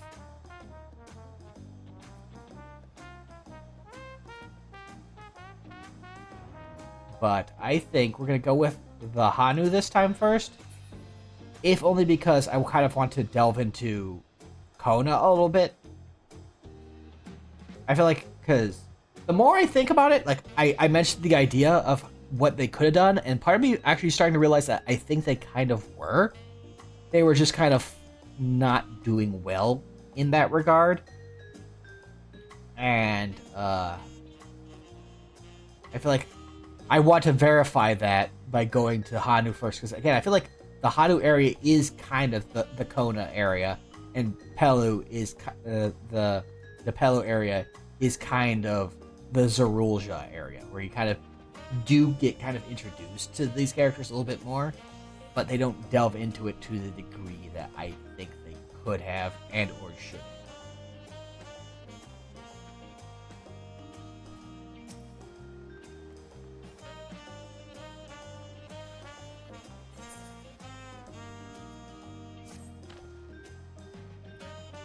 So yeah, we're gonna go with the Hanu.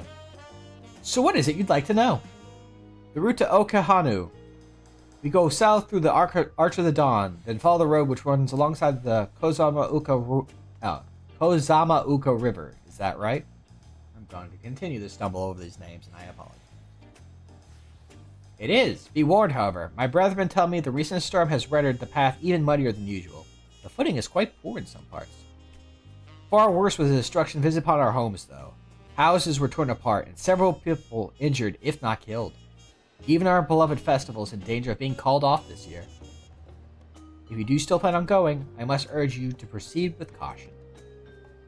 Be sure to watch our footing. Thank you.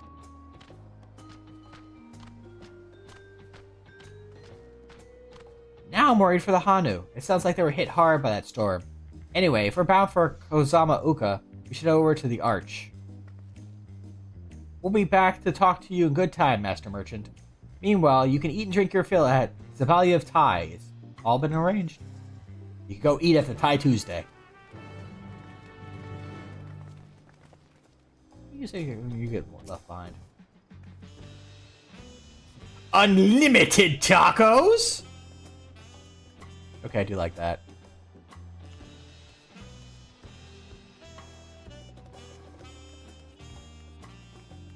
So yeah, the only side quests we're kind of going to be doing on stream are going to be the ones with the little plus signs on them. The ones that give, you know, ether currents or unlock stuff, so. We are going to go unlock our hunts.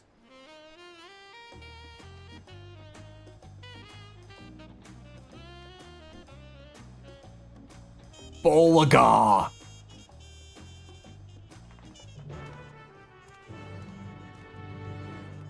I'll probably do the other side quests just because to keep the area clean. Because I get stuck, you know, caught up over wanting to do that for whatever reason. On a second job, I'll do that off screen, so the maps will definitely be cleaned up a bit when we continue again. What do you mean my posture could use work? You mean how can you tell I have good eyes?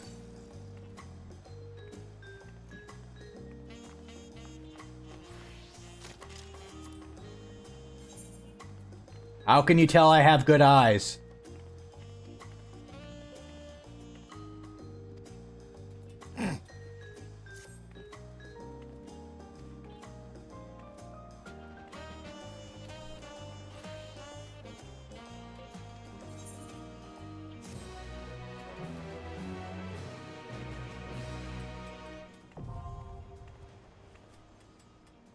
Hounds.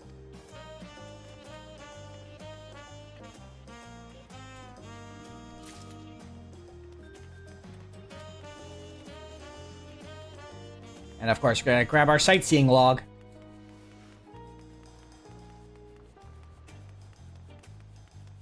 I'm not gonna pass up on that free experience. Excuse me, going through. Running along with my Gundam funnels.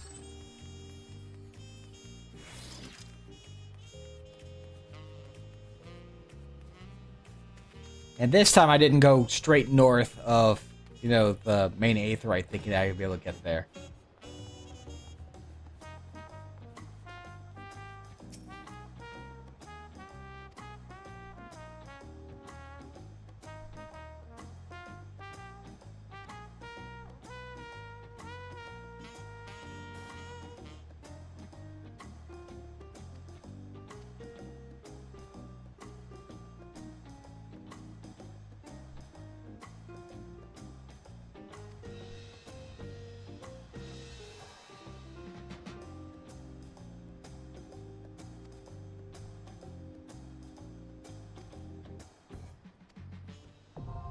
There we go.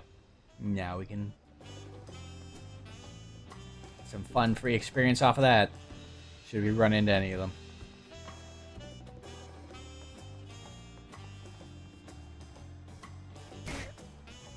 York! York!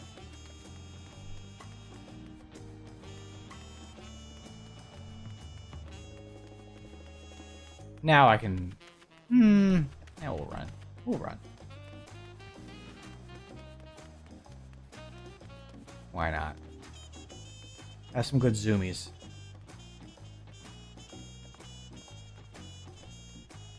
Also, let's go see one of the sightseeing spots right here. Ta-da!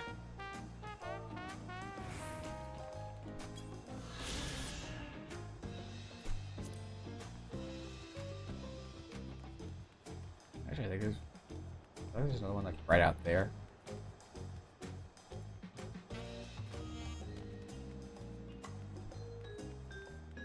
I know there's one like around these as well, but it's like at the very tail end of the pier. I have to run all the way to the other end to get it.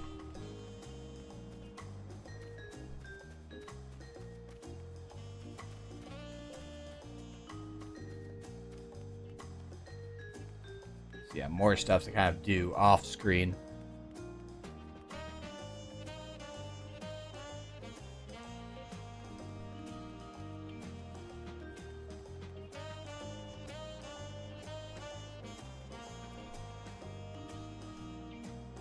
Hello, Arch of the Dawn Sentry. Are we all ready to leave? Then onward, Kozama Uka. Open the way. The way is open, Woklamat.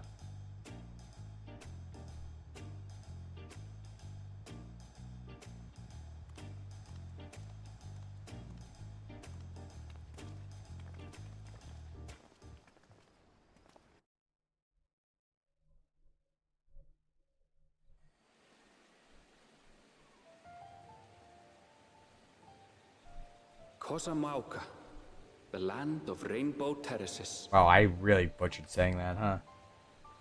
Kozama Auka. Commands the gaze of all who visit without fail. The many-colored marvel. An endless torrent of water cascades over sheer cliffs to shape the wetlands below. To its relentless flow, all life must yield. Together with Wuklamat, we proceeded along the marshy trail, a road upon which the Dawn Servant and his comrades once traveled.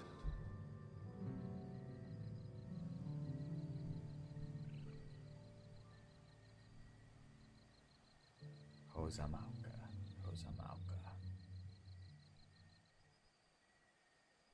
I'm repeating it like it'll help. Well, I'll probably be stumbling, when I come back to this, next week. I'll probably have already kind of forgotten how to pronounce it again. Even from this distance, you can feel the weight of that water. The fact that it's foggy is not helping this situation. Thank you, weather. The Isle of Hump was impressive, but as you can see, Tuliyola does not want for natural wonders. No, I can't see. There's a fog.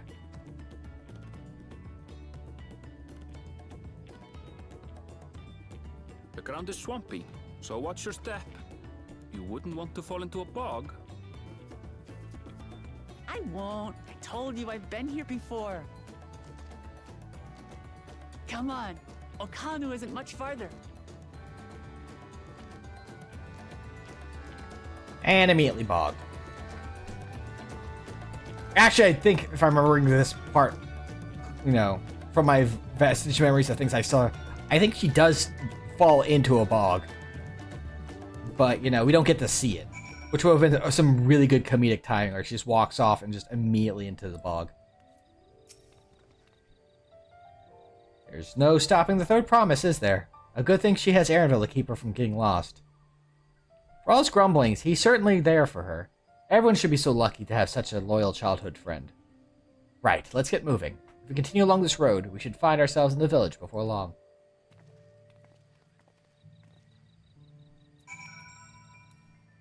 No, actually, we're gonna go with this one because it has the fun music.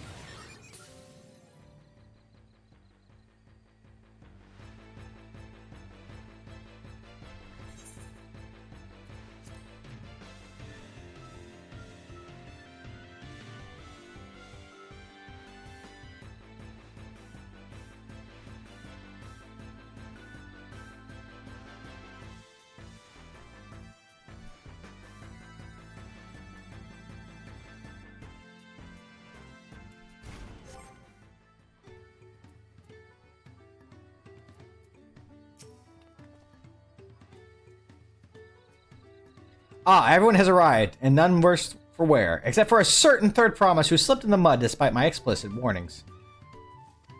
See, we could have seen that. Hey, I asked you not to say anything. Anyway, this is the Hana village I was telling you about. Akanu. I think that's what she said. She said Akanu. My memory is very bad, so I think that's how she said it.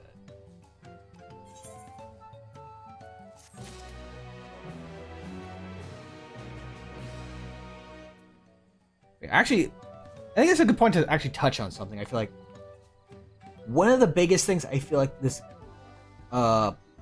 expansion probably could have been stronger on, and actually it's a writing fallacy that can happen a lot. So I can't really just say, they're bad for doing this and they should feel bad. But I feel like there's a lot of tell and not show that happens during the plot, and even little things like, I think it would have been very fun to see Wook Lamont slip and fall immediately after saying that she'd be fine. Like little things like that could add more entertaining points, but also there's various plot points I feel like would have landed better if we were shown things instead of just told them. And again, even just the whole situation of, we mentioned it when we were seeing each of the claimants. We were told a lot. We were told about the darkness in Zerolja when, like Scruffo said, there could have been, maybe we got to see a bit of Kral's Echo. So we got to see something and either have that kind of explain stuff or let us draw our own conclusions off of it instead of just being told, oh, it's such a great and powerful darkness and a yawning flame, this, that, and the other. It could have helped a lot if, we were, if there was a bit more showing and less telling. And I hope they kind of lean more towards that in the future, that they do more showing and less telling.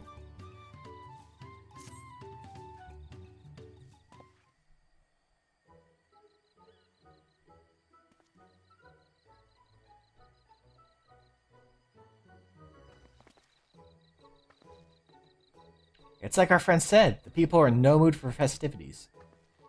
I can only assume they are still recovering from the damage wrought by the storm. Indeed. Well, let's do what we came to do and find the Selector. You found him!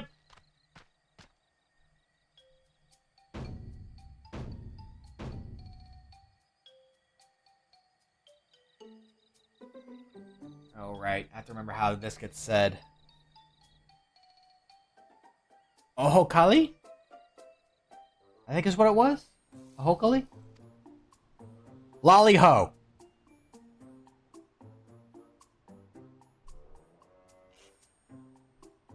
Oh. Now this is an interesting point of Wook Lamont has been here before for a festival, and she apparently knows tons about the festival itself, but her being the one who's unfamiliar with the greeting feels off.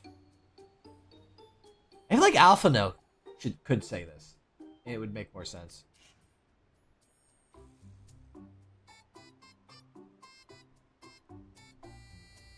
I mean, like, even though Erenville is calling her out about it here, it's like, hey, you know, you surely you heard it the last time you were here. I don't know. I'm being nitpicky. It's fine.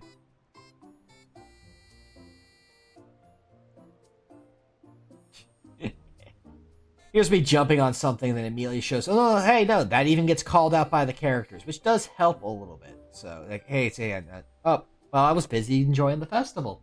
That's why, you know, I don't remember the greeting.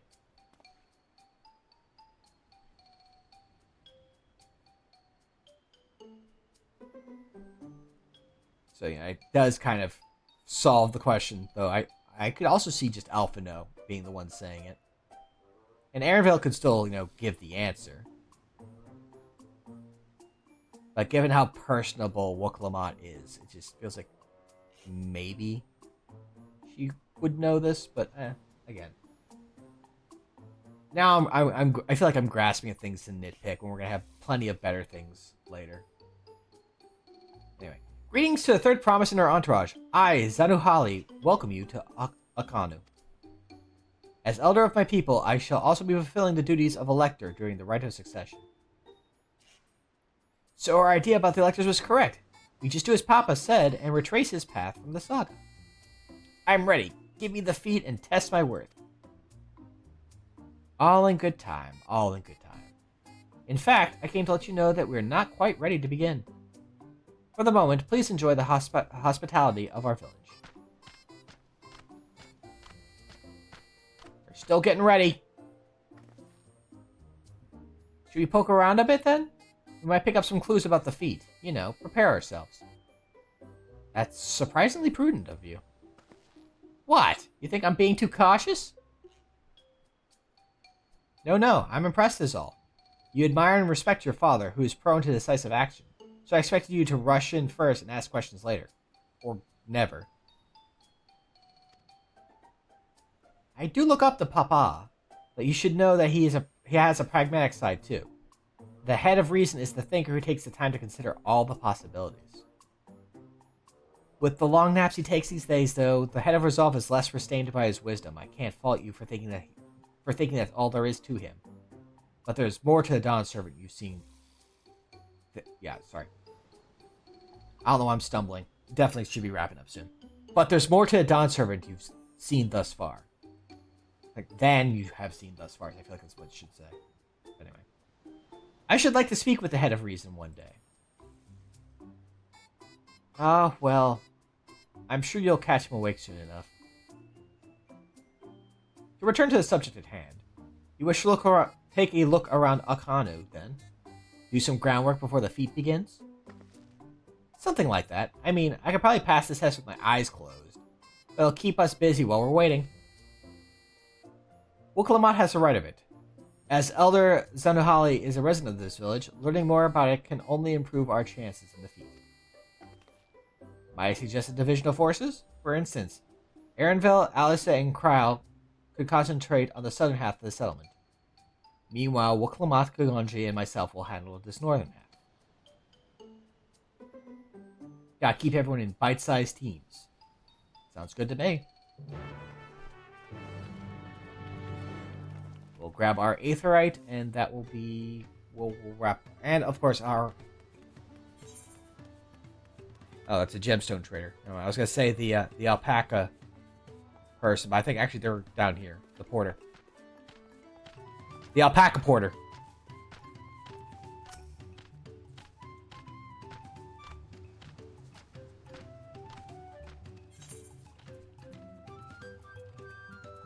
So an interesting thing I should mention about what they did with the shared fates. Oh man, I did so poorly with these on this guy. I have these done to maximum on my other character. So I apologize for the shameful display here. But in the earlier ones, there are 3 ranks.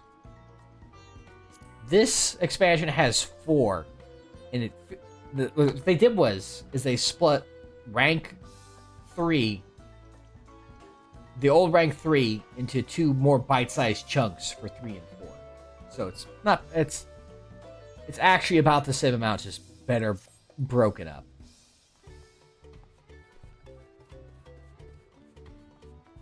Which is nice.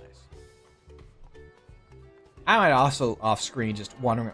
Like, my favorite thing to do is actually to get a lot of the early experience out of the way by rolling around and getting all of the map unlocked.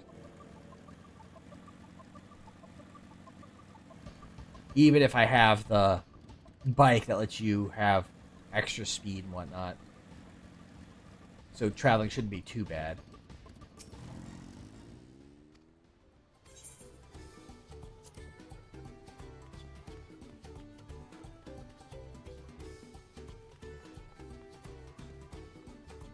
Sorry, I heard the flute. The whoop, whoop, whoop. For some reason, it sounded like someone crying. Like, what the heck's going on? Yeah. We'll look around Okanu a little bit next time. So let's go ahead and switch back over here.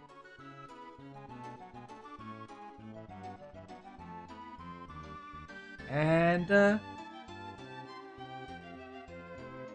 let us go ahead and switch this on as well. Wrong thing. I'm pushing the wrong buttons. Oh no! There we go.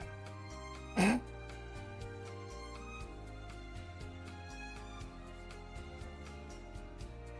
believe I'm hitting all the wrong buttons. Yeah. As always, we're gonna go find someone to raid. I hope you guys had a good time. I did try to, be better about reading everything. If you like that, great. If I'll try to keep at it. And we'll kind of continue to make our way through and touch on things, because I definitely feel like there's something to be said about that realization I kind of had today, like even during the stream of, oh hey, I feel like this is what they could have, should have done, and then realizing actually that was kind of, I think, what they were going for. It just didn't come out as cleanly as they might have wanted.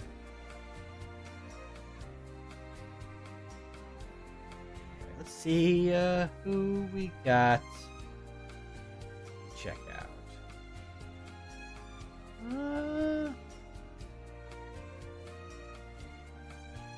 Oh man, both of you are doing Wind Waker? How can I choose between you two? Yeah. I don't think we've rated Skybills in a while.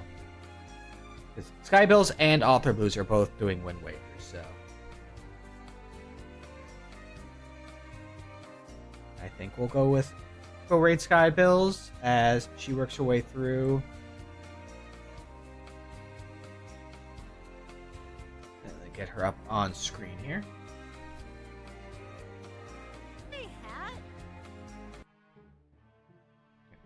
As she calls Tingle. Oh no. But yeah, so hopefully you guys have a good rest of the week.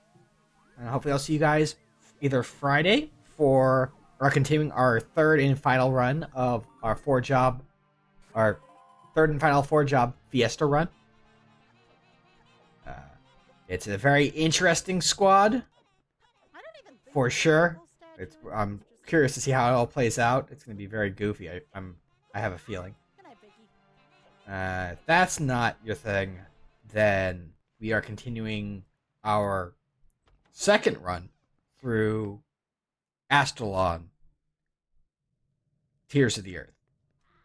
We finished our basic run. We're now doing the Black Knight run and seeing how that goes. So, if either of those catch your fancy, definitely swing by either Friday or Saturday. In the meantime, as I said, take care of yourselves, be snacks on to one another, and let's get this raid rolling, shall we?